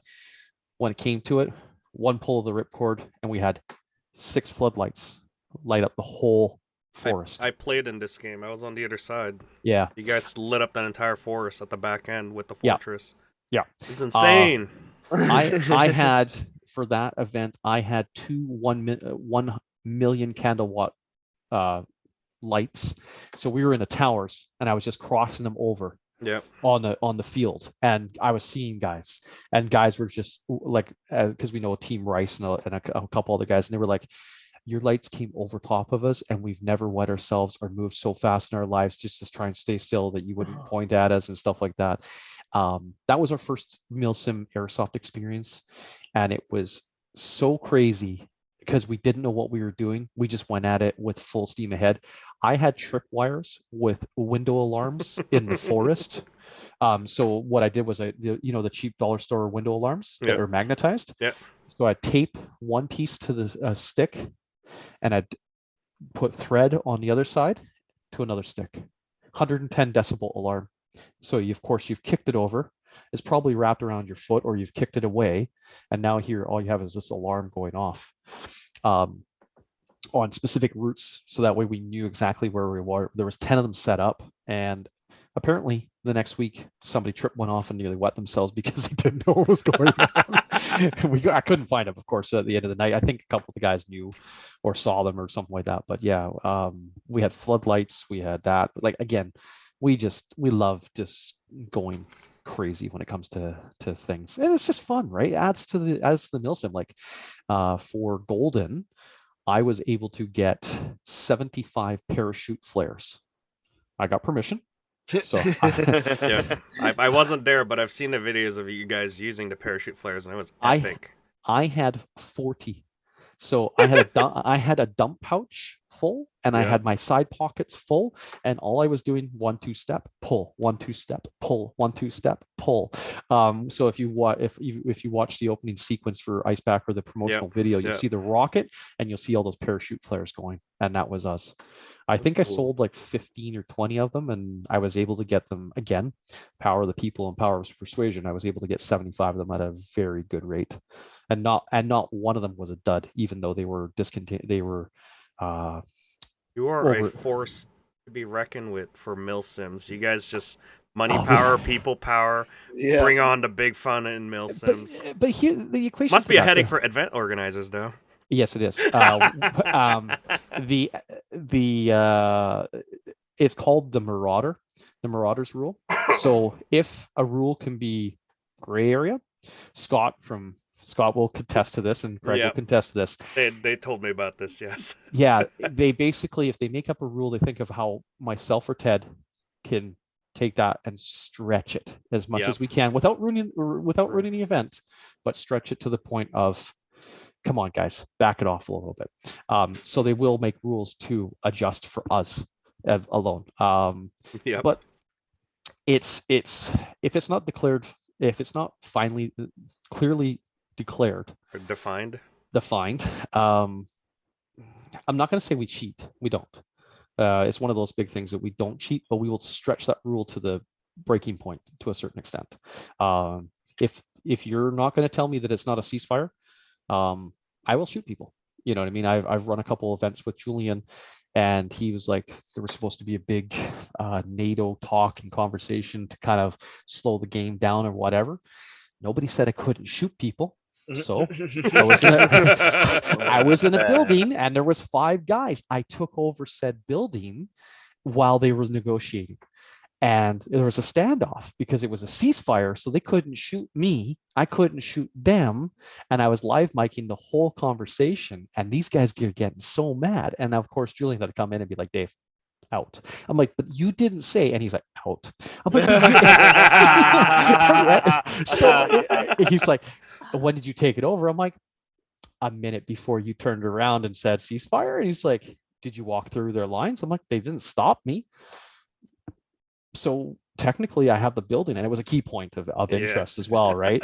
So of course, you know, I mean, they all wanted a firefight and everything. Right? I love to stir the pot when it comes to milsims. Technicalities are technicalities. Oh, man. Yeah, if it's not written, you could do it. Yeah, but the whole thing is like, I love to make people think outside the box. And a lot of us do on the Marauders. We love to just poke. You know what I mean? Like, we really. if we can, if we're playing against a team and you know there's two guys in there that are a little, heated, oh man, you're gonna pick on that. You're gonna pick on that, hey? Be like, Bob, how you doing, Bob? Hey, say hi to the guys in spawn for me. You know what I mean? Shit like that. You're not being rude, but you're being passive aggressive. Oh And, yeah. and it just pisses people off, right? Or you just wave at them and smile, hey, sort of. Again, it's fun. I'm out there to have fun. I mean, there's only been a couple serious times where we've kind of argued, and it's like, okay, you know what? As the Marauders, we have a call sign on our radios. So if we actually hear somebody saying something or we don't like the way the situation's going, somebody will call something on the radio. Somebody else will come in and pull that person out of the situation. And that's our personal approach to things, because we don't want to be those guys on the field. We want to be known as the guys that are aggressive, the guys that have firepower, the old men that have money and play fair. And We don't. I've seen you guys do that in certain situations where it does get heated. You pull the guys out, but later on you will apologize to Yep. the players themselves, because at the end of the day, we're literally playing with toy guns. What? Yep. Are you mad?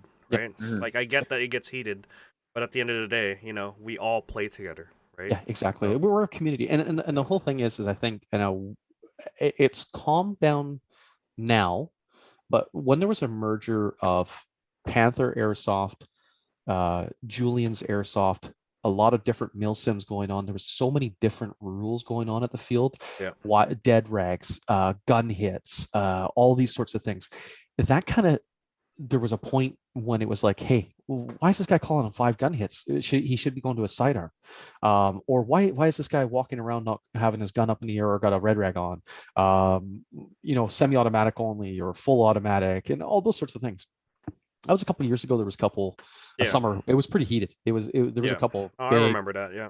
there's a couple big conversations. We'll apologize. If we're in the wrong, we'll apologize or we'll sort it out, because at the end of the day, for the past 2-3 years, there's not been much. There's the occasional call your head, asshole, sort of thing, whatever. I mean, not everybody's gonna feel it, right? Especially if you're shooting 2.5s from across the field. But yeah, we'll try and pull everybody out of this situation again, because the next week I want you back. I want to shoot against you or shoot with you. I don't Yeah. I don't want you to go away and be like, I'm never playing with those guys again, or after those guys are after. Now, of course, we're not gonna please everybody. But our whole goal is to make sure that the community is having fun, right? You know what I mean, and stuff like that. Because like you guys, you guys are doing a podcast and doing a great thing for Panther and the community. It's to help build it, right? To help keep it going and help keep it productive. And the whole thing is as we continue to do smaller events and bigger events and everything like that, maybe everybody joins a Discord and we have a Milsim West guy group, and we all have and we start having those conversations. Who's interested in going? I mean, okay, fantastic. Here's the gear set you need. Here's guys that are experienced at going to Milsim. Here's guys that are experienced at going to Lions Claw. Here's the guys that are experienced going to 100 Mile House. So then that way they can help answer the questions. Especially for the younger guys that are really gung ho but don't have the funds to really do it. There's cheaper alternatives out there as well, right? And that's what I think, what I like helping guys with as well, and a lot of our guys, is if you approach and you talk, we'll be able to help you out. Yeah. You know what I mean? And we're not going to sell you something cheap. We're not going to sell you something broken. But at the end of the day, I'll direct you in the right direction. I mean, I'm a big fan of Crytek, because I think the Crytek gun for itself is, out of the box, probably the best on the market airsoft AEG. Yeah, in the last 3 to 2 years from now. Yeah. Past 3 years, at past 3 least. years, Yeah. And I think they're, with what they're doing with the P90 and a couple other guns, I think they're on point. They're going to be I wouldn't say Toki Marui, but I think North American, they're going to be the top dog for a while. And I don't see anybody really taking a stab at them for that sort of thing. So when we talk to guys, because they're all like, oh, you got error and all this kind of jazz, it's like, hey, listen, pump the brakes, man. I mean, like, first off, go and get yourself a good pair of goggles. Done. Pair of goggles. That's number one. If you can't see, there's no point in playing. Then save up. Get your gun. Get your battery and your charger. Get those 3 things. And get 2 high caps. The zippers. Who cares? At the end of the day, we're playing rental ball, so it doesn't matter. That setup there, less than $1,000. You've got your goggles, and make sure they're anti-fog, especially for Panther, especially in the Yeah. winter. It's very Yep. muggy. Yeah, so you're gonna Yeah. get fogged up real Yeah, quick. Yeah. yeah, and then your gun, and make sure you get a proper charger. That's what we always say. Don't get the plug-in chargers that just plug into the wall. Get the Mhm. programmable chargers, so that way you have availability to charge whatever batteries you choose.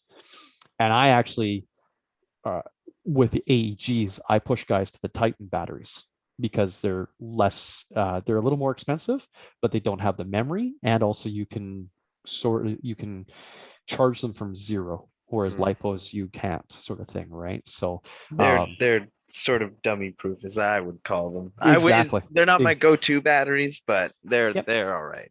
Well, at the end of the day, though, for the average person walking in, a lipo battery is kind of scary, especially when there's big warnings, fire, all this kind of jazz. So I'll say, listen, spend the extra $10.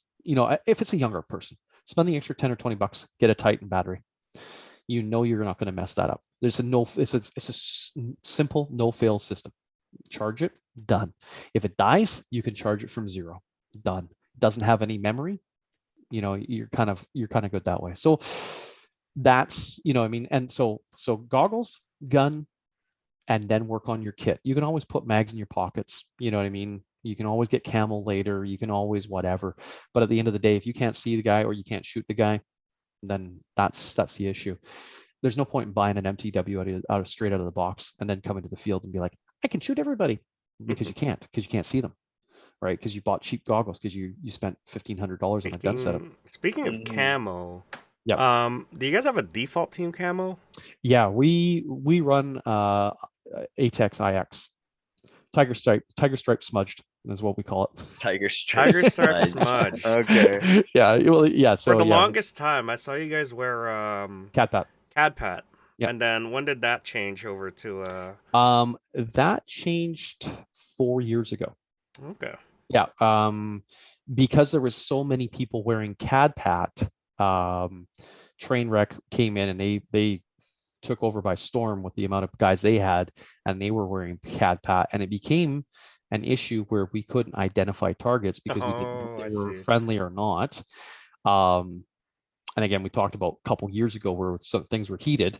We were getting blamed for other people shooting when we weren't even on the field. So I remember those days, don't worry. yeah, so we then decided to make a change, and again, the democracy that we have, we turned around and we picked out 10 camos, and from the 10 camos, we went down to the top out of the section. We went to the top 5, and out of that 5, we went to the top 3, and out of that top 3, we went to the top 1. And the reason why ATAX IX won is because the availability of gear.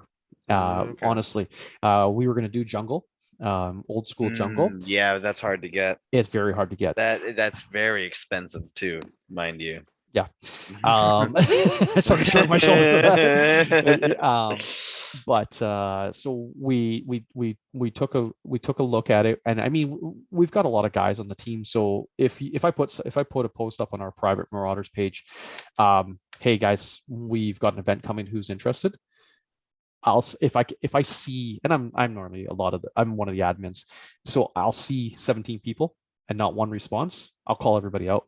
I'll be like, hey, you guys are on the porta potty at your work. You can answer this fucking question. Answer. Right? You know what I mean? So Yeah. it's I It's a mean, yes or no. yeah, it's a yes or Yeah, no. yeah, It's exactly. like wrangling cats at times. Boy, Yep. you understand that. Yep. You know Yep. what I mean, right? So but at the end of the day, though, we try to run it so everybody has a choice. Everybody has a selection. So we have a default. ATEX IX is our default. Our backup is jungle. And then our third option is CAD pat if you have CAD pat still left, sort of thing. Okay. So we have a couple guys that they haven't been able to get in a camo or whatever. Run what you want. We like to have the same camo for events. That's our main purpose. This event, we're all wearing the same. Then that way we all look the same. People Now think there's is it a hard line stance between like you have to wear this, or is it like wear whatever you want, but eventually in an event you have to wear this? Or events.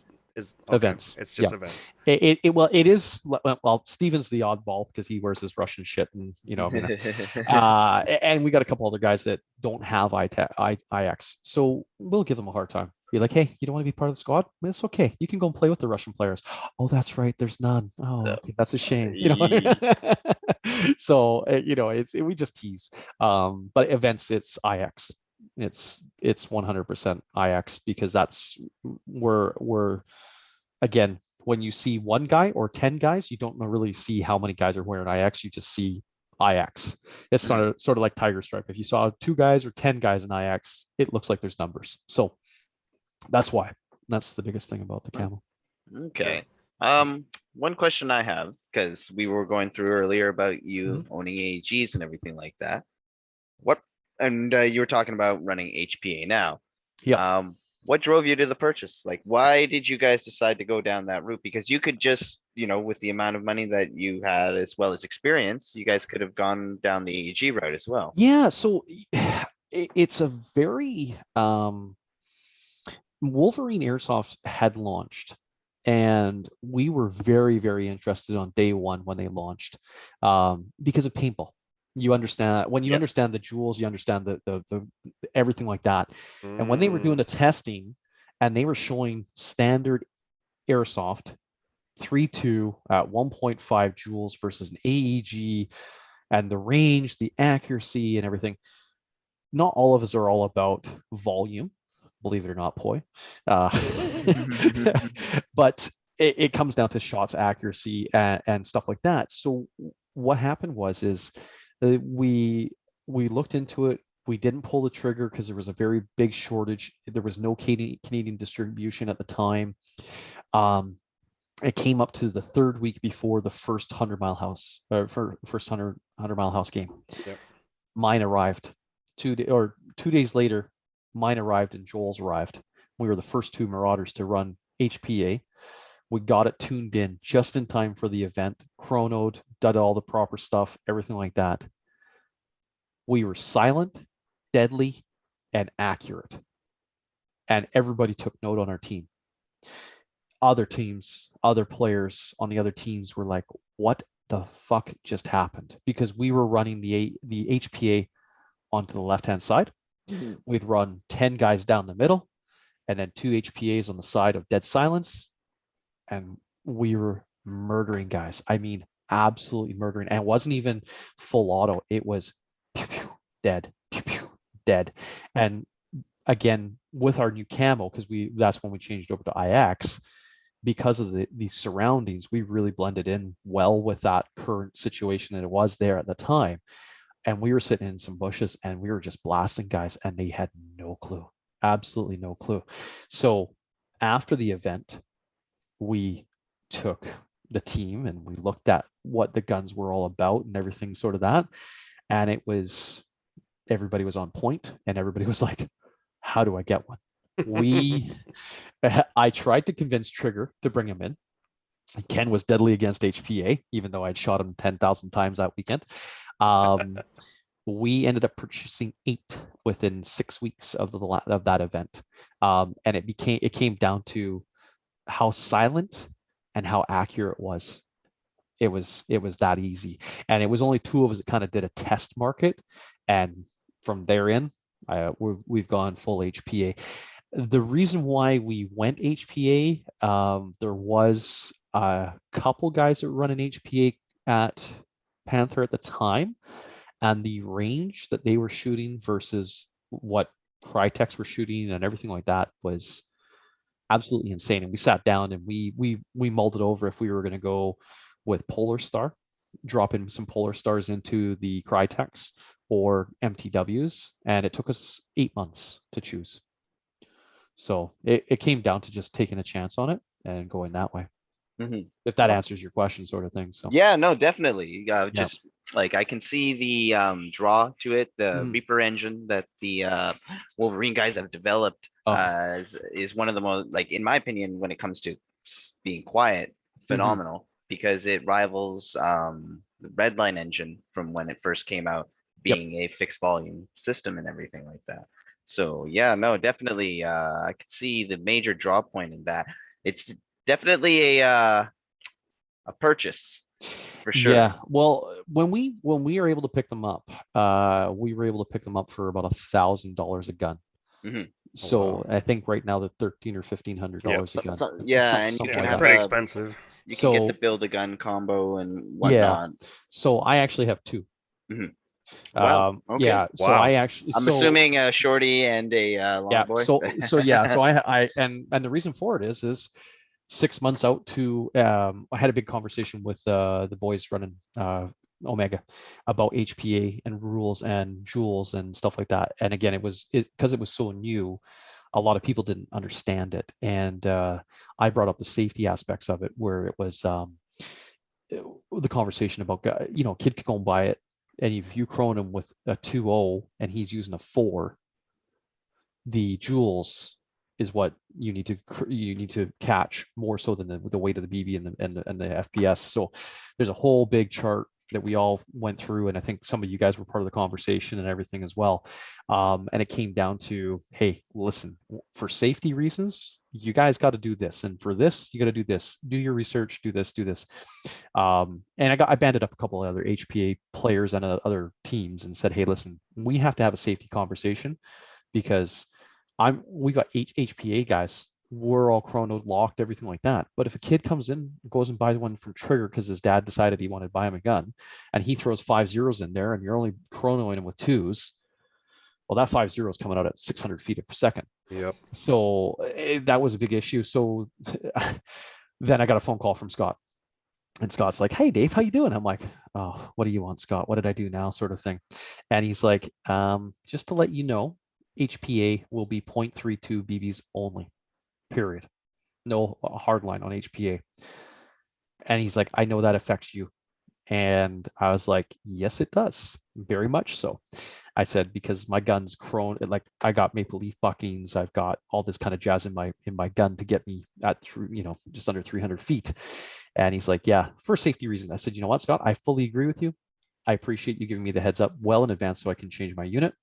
So the next day I ordered a tanker stock and a 10-inch with a 10-inch barrel with a 10-inch inner, and I have a tracer unit on, and so I run that as my command gun. So it's basically a small PDW HPA. So that's what I run for so I can have full auto tracer unit, have my fun with it, sort of thing. I have that it can strap to the front of my chest. I can run my radios, and I'm safe-ish. Safe-ish. So, Safe-ish. so I'm for the kids out there listening to this HPA portion, this is why Mac is so critical when it comes to the HPA rules, especially when you just purchased one recently and you don't know the rules. And if you can't tell him the rules, then we will question you right away on your chronos, on your joules. If you can't tell us your joules, then or what you're shooting at, then we're gonna question everything. Yep. And the biggest thing about it is, as well, as if you're buying it and you're wanting to learn, or you need to learn, go and see a guy with an airline that's back attached to his back and ask him for help. Anybody that's running HP, I'll tell you this, you can't not have a good conversation with anybody on the field. I don't think there's a couple grumpy guys. They might tell you to piss off, but 98% of the group at Panther will answer your questions and help you out.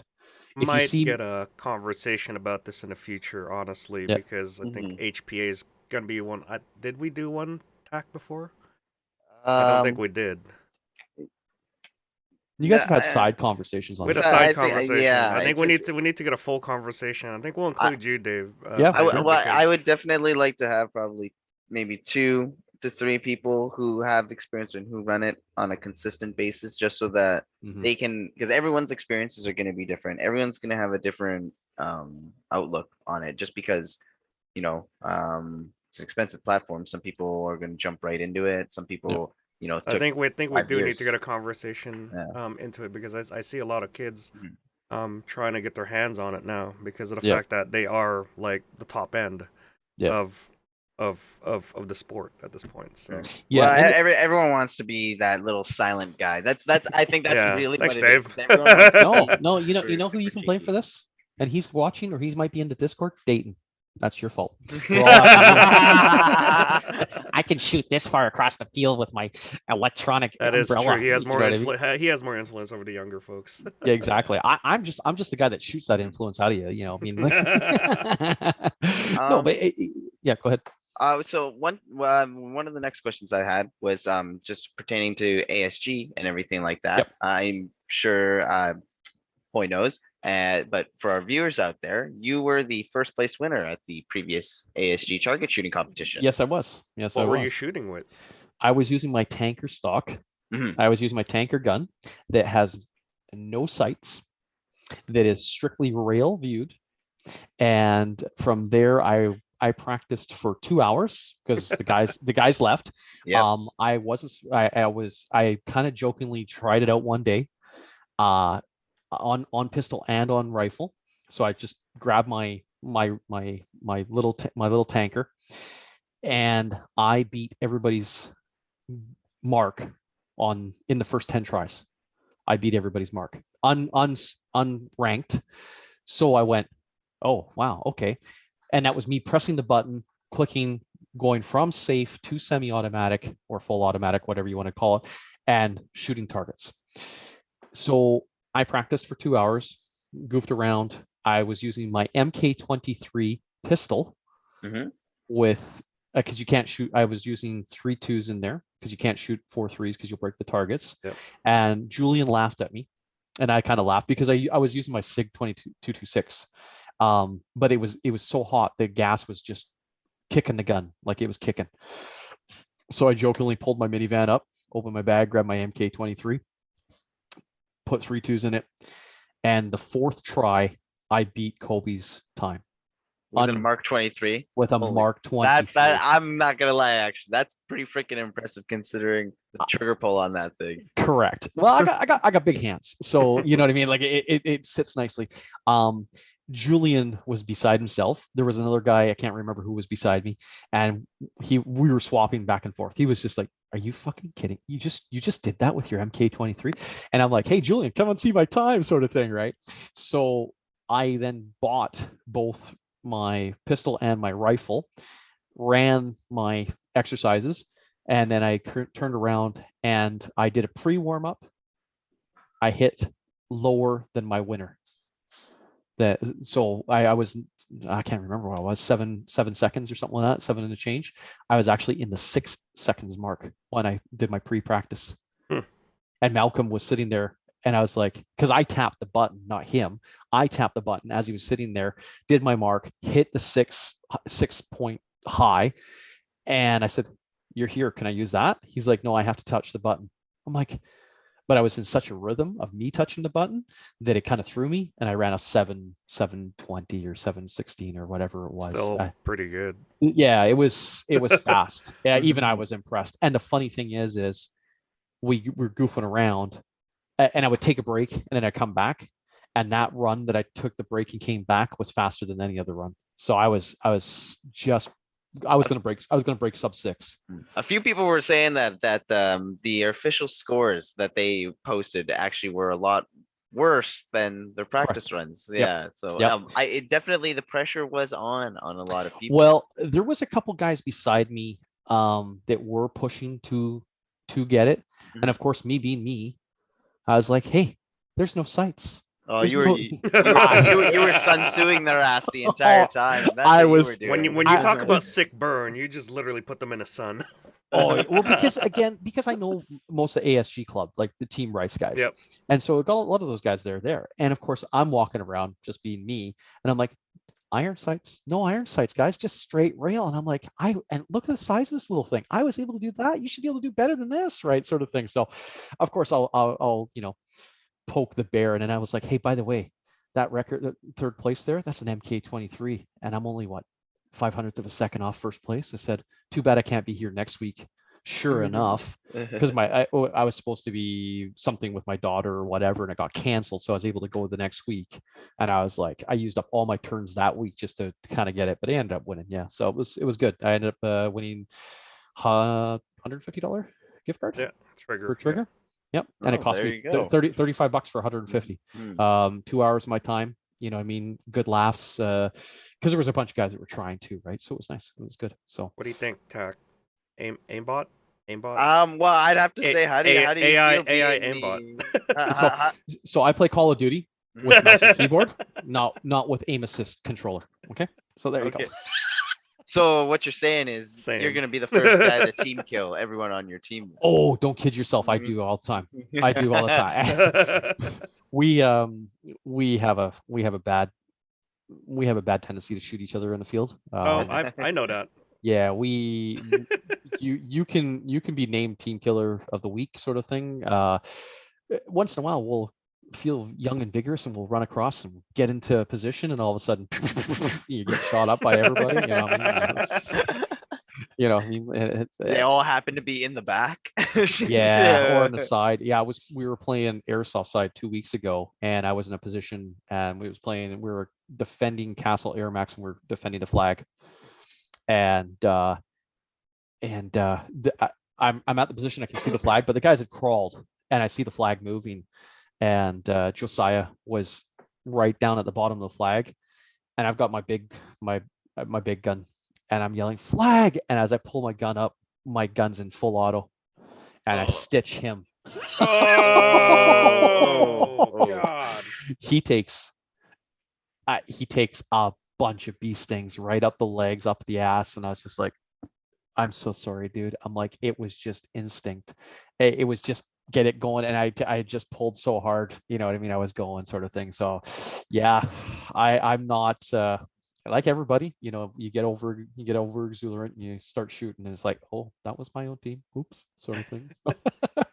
We're almost in the 2 hour mark here, Yeah, but yeah. we'll continue on here if you're okay with it. Oh yeah, I'll talk for hours. So, being that you guys are one of the oldest teams, how have you seen Airsoft, specifically, I guess, in here or in Panther, evolve over the years, you know, in the last 10 years that you've seen it? It Because for me, it's I've noticed that, like, like for your gun tech stuff, I've noticed that guns have become more accurate over the years mhm, versus, like, you know, back in the days where, you know, 150 feet was like pretty good, but you guys mhm. are doing double digits now on that Yep. amount. Yeah, But yeah. how have you seen it evolve over the years? So we play at a rental field. That I will start with.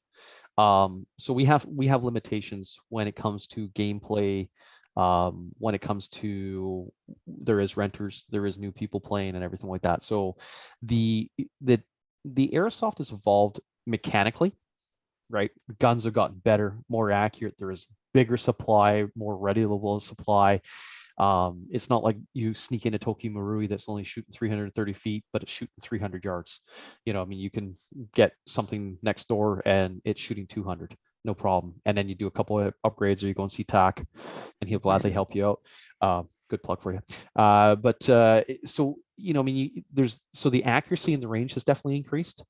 The gameplay on the rental side of things has changed dramatically, because the field's changed dramatically as well. I wouldn't say it's any worse or any better than it has been. I think it's pretty stale in a sense of where it is at. It can't change until the field changes, and because of the video, the movies and everything like that, that's taken away from a lot of gameplay that can happen. But that being said, going over to the airsoft side in the summertime is absolutely brilliant because I love that side. There's so many different hiding spots. It's still green, it's still thick, it's not trampled. So, you know, mechanically it's increased, especially HPA changing. It's game changers. Umbrella armory, you know what I mean? I knew when I shot Dayton's, I kid you not, I was like a 13-year-old. I was walking around like boobies, you know, like it was incredible, right? Because it Yep. was an AEG shooting this, and I had an opportunity to pull the trigger on one. But then when I talked to Dayton more, and I think I actually talked to you or somebody, and then somebody's like, hey, Dayton has that in the shop. Like every second week, he's sending it back to Umbrella Yep. because it's so powerful. It's breaking everything. Yeah, it's true. And Yeah, no, that is that one comment stopped me hard. And I was just like, so you're going to tell me I got to send this to California every second week and pay for them to fix it? Why? What, you know, I got to sell everything to turn around, buy a $1,600 AEG, not going to happen. And then I There's try to just a snipe lot of moving parts in there. too Yeah. strong of moving Yeah. parts, right? Like 150 spring with this and this and this. Nah, you know, I mean, it's great for the day. And then it's fix this, please, you know, sort of thing. So, but that the Umbrella Armory really, I think, broke open the holy cowness of what was capable of going for an AEG. And I think that's what really opened everybody's eye up to new springs, new barrels, you know what I mean? Even longer sights, you know what I mean? A stronger eye relief, all that kind of jazz, speed of guns, all that kind of jazz. Because there was a bit of time where it was just a lot of stock guns, and then there was the high end guns, and that was really it. And now there's such a good, like G&G's got their 3-tier stuff. I'm not a G&G fan, but again, everybody's their own. I just find G&G to be problematic because it's proprietary, and when things are where most of the stuff is proprietary. Tack, am I correct on that, or have they changed that? Well, like in proprietary in what sense? I guess. You can't really swap out a lot of parts for other guns. Like I think they got some problems with certain receivers, but I think that's just because of certain companies and stuff like that. Right. But like Okay. most like parts inside it, like are you can replace pretty much everything inside and stuff. So like so that. it's changed a little bit then. But Yeah. again, I've owned a combat machine because I won it in an event. Yeah.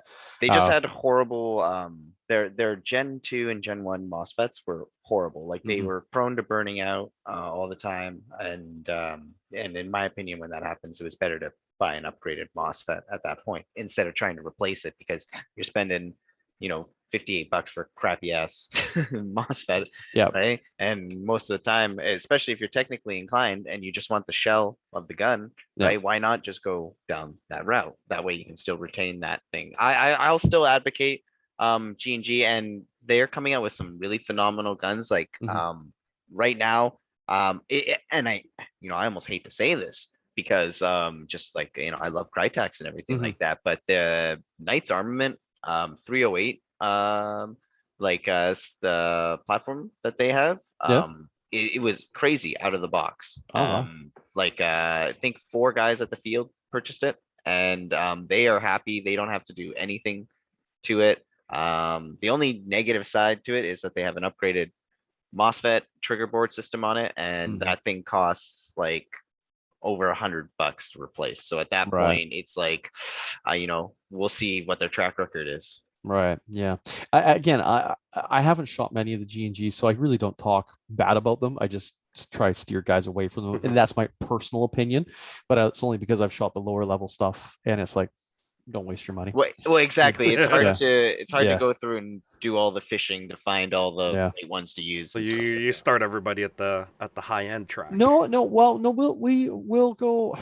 Well, Umbrella Armory and, you know, MTW are the high It's end. pretty high end, I tell It's you. pretty- That's the Yeah, high road right there. But I like the XCRs. You know what I mean? I think they're still a solid platform. They're very hard to get. The Echoes aren't as good as the Robinson Arms. But again, you know, I mean, so there's like, yeah, it's a Crytek. There was another one that we were kind of advocating, but nobody ever shot one, so it was kind of like, you know, it's like, yeah, we'll just, you know, we'll not mention that sort of thing because we don't know what we're talking about if we can't shoot it, sort of thing. So we'll advocate for what we shoot. You know what I mean? And as I tell people, I'm like, there's 9 guys that shot Crytek's for 2 years.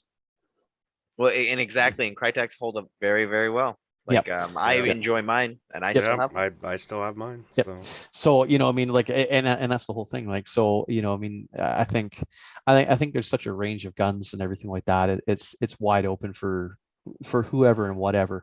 Your budget, you don't have to be a budget airsoft player anymore. You can be, you know, you can be a budget airsoft player, or you can come in, spend a little bit of money, and still get a good gun, regardless if it's G&G, if it's Crytek, or you can you can pick up a used gun, but just make sure you know what you're doing. Exactly. Right. Yeah. Or find a good tech.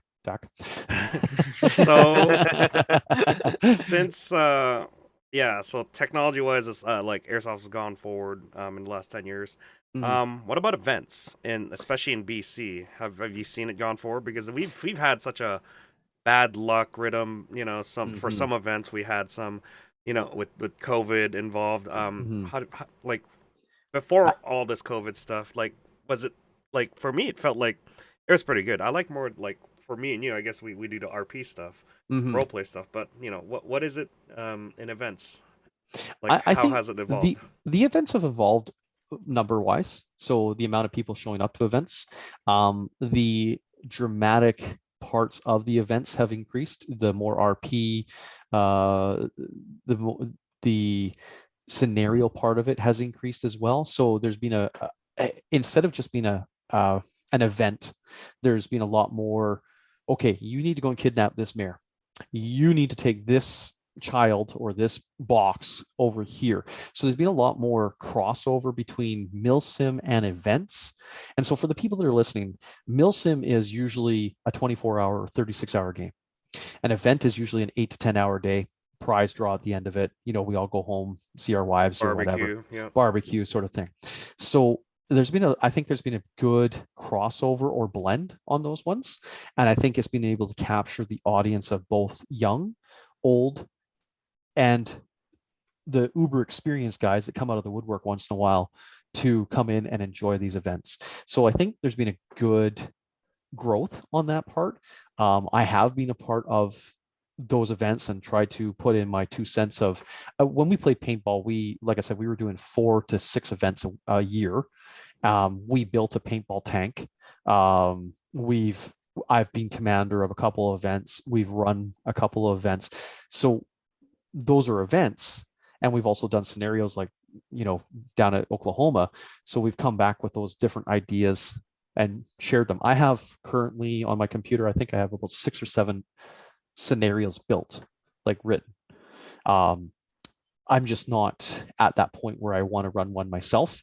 So I will talk to Julian or I'll talk to a couple other guys and I'll put my 2 cents in behind the scene.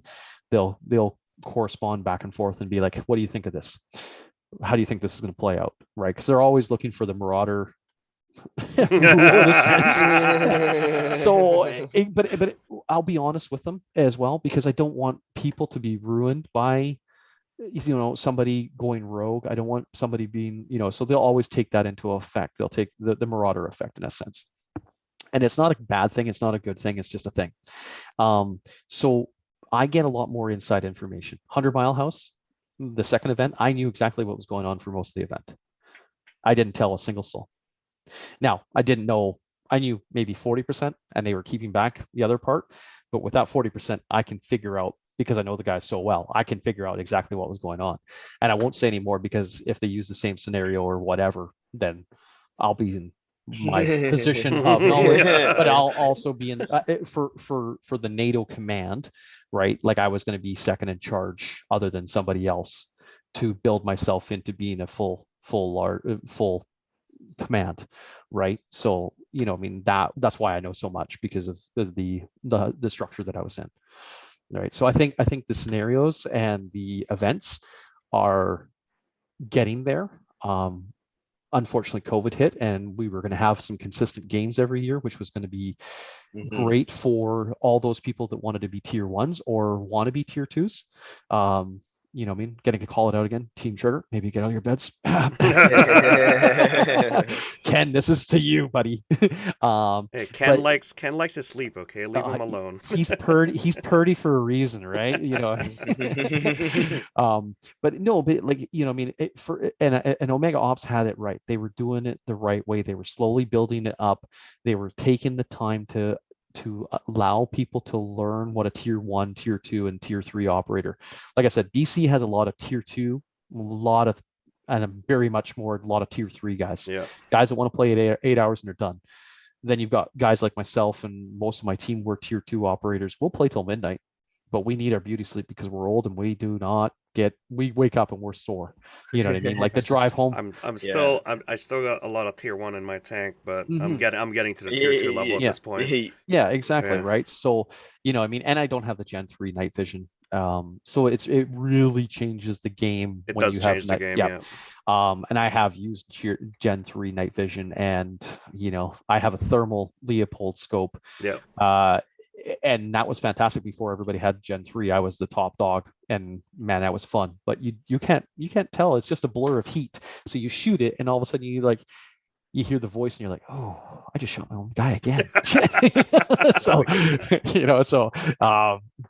yeah, it's one of those things. So I think the events and scenarios were on the right direction. I hope Omega continues with the direction that they're going, because they ask for the advice of the groups, and I know they've come to you, and I know they've gone to some other team leads for said advice, and I'm appreciative of that, because they take the community interest in. Yeah. The fact that we had guys coming in from Winnipeg, The Alberta, island. the Yeah. island, you know what I Mhm. mean? It's you go, wow, that's fantastic. That is bringing Western Canada to an event, right? And Yeah. that's good. So hopefully, our last election doesn't cause us not to have any more events, but we'll keep it on a positive note. So we'll just continue to talk that we'll have an event next year. I do know that they have secured said facility for 3 more years. So there is potential to have 3 more events up there before Yeah. that. So that's fingers crossed, and definitely want to shoot it out with everybody that's listening. Excellent. Has the Marauders? You said you haven't done any events with the Marauders. Has the Marauders done any events at all? What do you mean? Have Like- we Like hosted any events? we sub-host? We will be a big part of the scenario. We Okay. will. I'll be command, tier 2 command, tier 3 command, or right in there, which then puts the Marauders into that scenario in a sense where, like for instance, Golden, I was, or Iceback, I was. There was 3 of us sharing the top spot, so it was just a circle. It was just a rotation. Oh, okay. And so that was kind of that. Nothing coupled- purely as an event, right? No. Not at this time. Again, we've got a couple guys. Like I said, I mean, it's no offense to anybody of my guys listening. We got a couple Call of Duty players. They don't want to run events. They don't. They just want to come out and shoot, have fun, and go back into the parking lot. And they don't want to deal with the stress levels. I have pitched it. We have come close to doing it. We have even arranged to have dates, but we backed out a couple times, Okay. just due to staffing issues or whatever. You know what? It's not a big deal. It's not something that your team actively does. Then it's just we'll participate at the highest level that you want us to. So if you were running an event and you said, Dave, I need you command. I need the Marauders to be UN forces and disturb the shit out of everybody, but I need you to be on the field for 12 hours. Done. Let me go back to the guys and let's take a vote on it, and let's go. You know, I mean, I can guarantee you that 7 of those guys will say yes.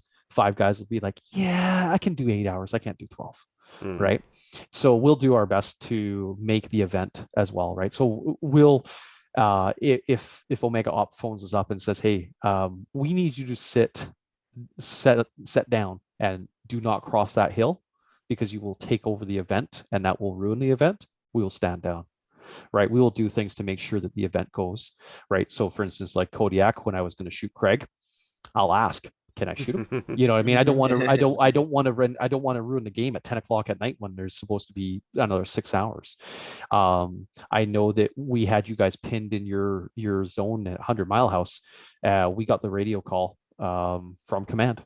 Marauders, stand down, roll back 1 hill. You guys it's 10 o'clock in the morning. You know what I mean? Like, get out of their spawn. It's like, oh, okay. So we rolled back. And again, it's for morale purposes too, right? So, Yeah. you know, I mean, we're everybody's there to enjoy their time. If you're getting destroyed day 1 or day 2 at 10 o'clock in the morning, you ain't getting out of bed, right? You know, I mean, or whatever. So we'll accommodate whatever we need to accommodate. And I think that's the best role that the Marauders can play, because running the events, I can do it, but then it takes the command structure, because I run mostly the command for scenarios. It takes a lot of the command structure out of the team.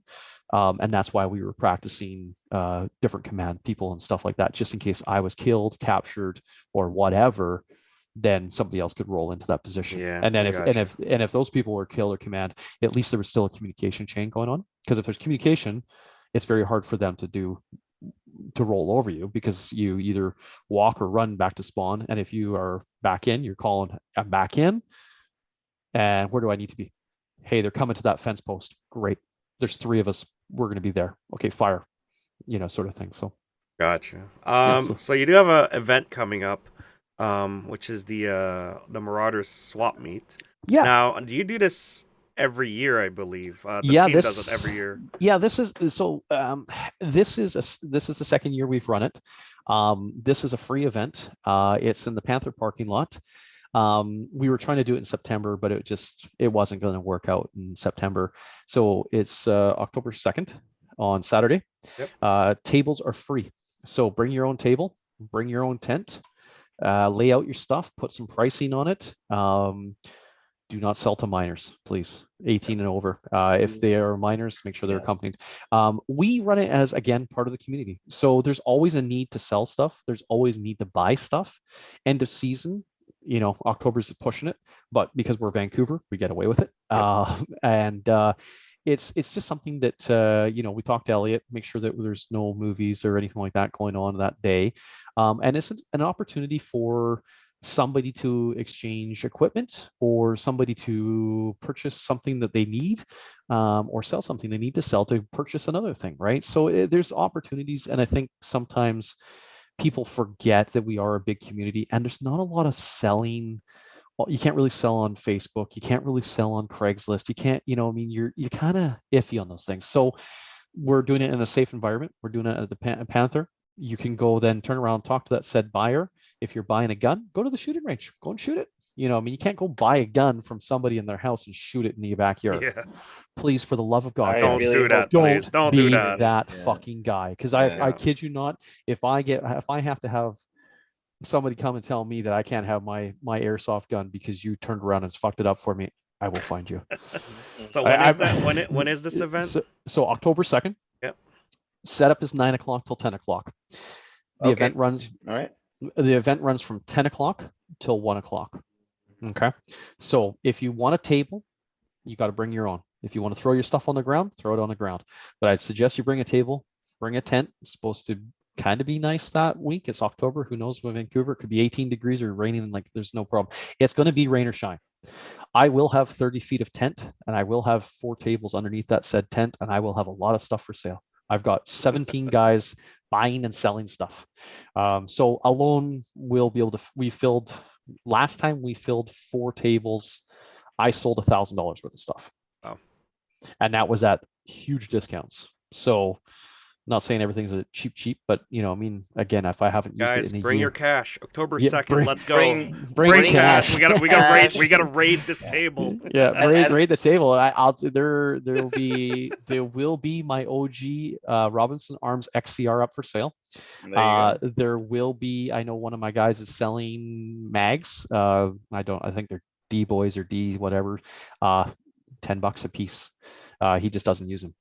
There's guys that have got CAD-PAT kits. I've got a vest, helmets, a whole bunch of stuff. That's just me. I've got 2 duffel bags and a box to sell. Yeah, and knowing airsofters, guys, you all have a closet full of stuff that you probably are not using. No. Bring- Just come buy my stuff. Don't look at your closet. Just come buy my stuff and order that. No, but Okay. it is for the community, guys. It is to do a safe purchase practice as well. So that way, if you are buying a gun, make sure you bring a gun bag or buy a gun bag if there is some for sale. And if you're under Macintosh shop. 18, yep, Macintosh shop. If you are under 18, bring a parent. Do not attempt to buy it. If I catch anybody that's under 18 purchasing a gun, I will get them banned from the field. Yep. Because it Let is us illegal. know. Yep. Yep. It is Let us know. illegal. It is not something. So, And it's free. Again, it's free. Set up a table, set up a tent. And the thing is, if you haven't used it in a year, you don't need top dollar for it because you're not going to use it. Sell it. There Sell you it go. to the biggest thing is if you're one of those little kids, come at the end of the event. Yeah, and if be you like, guys are looking for a deal. Please, sir, may I buy another? You might get some stuff thrown at you. It happened last time. I watched a kid you not, and he had a G&G, he had a helmet, and all of a sudden he had a full kit, mags and everything, in a duffel bag. Like, it was hilarious. People just gave stuff away. And there's some stuff, like, there is some great stuff out there for sale. Like, I picked up some stuff last time as well because I was like, I haven't been able to find this, sort of thing, right? So yeah, Yeah, I know a few Awesome. people that picked up some good goodies last time. Someone picked up was it I think the MP9. Someone yep, was selling an MP9 with 3 megs, and I was like, ooh, yeah. that was a good purchase. I didn't bring cash because I had too much stuff, and I still have too much stuff. And my wife is Mhm. downstairs, and she's hearing this, going, "Finally, some closet space." Uh, so yeah, but yeah, October 2nd, 9 o'clock setup, 10 o'clock till 1 o'clock, rain or shine, come on down, Awesome. and yeah, we'll get the community going and stuff like that. And if we have an event at 100 Mile House, we will try to arrange another swap meet before 100 Mile House as well. So Okay. that way, try Perfect. and do a spring one. So that way, if you missed winter sales or anything like that, then we'll try and get that. And you never know, because a lot of guys buy stuff at Christmas time for Boxing Day specials. So Awesome. All right. So that's October yeah, 2nd, guys. Come down, purchase some stuff. Last question for you. I know sure. we've extended this. That's all good. So last question. This is more of a Mac question to ask, but Okay. this you could answer this. You could answer this quick. You don't have to do a long-winded answer. Yeah. You could answer this as short as you want, or don't answer it too long. We don't want to keep you in here for too Yeah, long. yeah, I'm good. But airsoft hobby or sport? Wow. Wow. I'm fat and out of shape, so it's a sport. It's where I get my weekly exercise. But it's a social hobby that is a sport. So there you go. I have kids. I see what you did there. Yeah. Yeah. I'm gonna answer it all at once, right? But so as Marauders, a lot of the guys work construction. A lot of the guys have kids. A lot of the guys are either getting close to retiring or whatever. Um, if you come by and you see us, we've either got barbecues going, we've got lawn chairs, we've got tents out, we've got it all. So it's a big social gathering for us. So that's where it's a hobby, because we're gathering. Yeah. But we like to play and enjoy ourselves. And for me, if I don't get out on that Saturday and run around, I'm kind of feeling it by the second week, sort of thing. So it is a sport for me as well, because I am trying to continually get that break and sweat going and stuff like that. So, and that's just because I'm fat and out of shape, and Max put me to shame on all his little Same, videos dude. of Same. running. Don't worry. Same. You have ankle problems. You don't have excuses like I do. I just Hey, hey, have I'm his brother, okay? Trust me, I know. but you're young and skinny. I just see on his Instagram post every fucking day. Hey, work on your fitness. Yeah, work on your fitness. So, If he was only here. but if he was only here, I just badmouth him even more. But I mean, but I, at the end of the day, boy, I'm same as you. A couple injuries, it takes you out. It takes you out huge. Hey, So we're old, that's man. We're old. you're not as old as I am. I know. You're not. I'm You're not getting in your there. 40s. I'm getting there. Okay. Yeah, I'm only 27, but I'm getting there. Yeah, right. You and your baby face. But yeah, no. Sport, hobby, altogether, and social. It's a big social thing for us too, right? As you can Gotcha. tell, I talk lots. Yeah, You you know what do. I mean? So, but we've got lots of stories to share, and lots of fun to have, right? And that's the whole thing about it. So Yeah. So that is Team Marauder, guys, with David Blair. Thank you very much for coming no worries. by. Yeah. You go by Quest call Yep. sign. So if you see him out in the field, call him Quest, or just yell at him. He'll respond back by yelling back, Or shoot you with BBs. or shoot you, Yeah. whichever one comes first. Yeah. I mean, he Quest, come does over here. he does Oh, team okay. kill too. So just be careful. Yeah, on be both. wary of that, guys. You have been warned. Yeah, you've been warned. But you know what? The problem is, I'm not the worst on the team. Oh. Oh Yeah. man, I'm I not think the I worst know on a the few. team. I think I know a few of those in your team. Roger.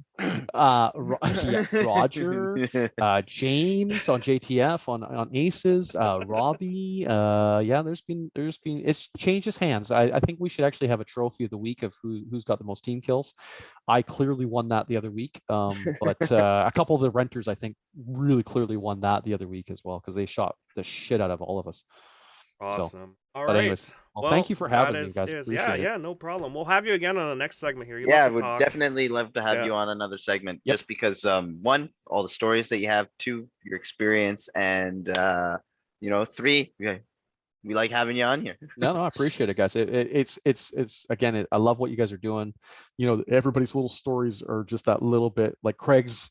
I had goosebumps because half those events I was there Yeah. with Craig. you know, I mean, and some of the other guys, you know, I mean, you're like, oh, that was that bastard, you know, I mean, sort of thing. You remember those little situations, especially if we find out who the guy was that climbed through the roof The and came roof. Yeah, down. yeah, we You need know, to I mean, find that one, we need guys. to know who you are, guys. Yeah. I applaud you. Kudos. I think we did say congratulations on that one, but we were Yeah. pissed off at the same time.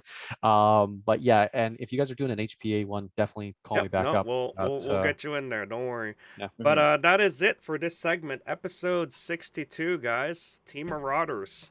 Thank you again, Blair, and thank you, Matt. Or sorry, not Max. Thank you, Hey, Tag. you know what? It's okay. It's just Act, it's. guys. Hey, guys. It's the AK gang here. You know, we love you guys. We'll hope to catch you guys on the next podcast. And we thank all you listeners for hanging out in Discord with us. All right, that is it. We'll see you guys later. Goodbye. Goodbye, Bye guys. bye.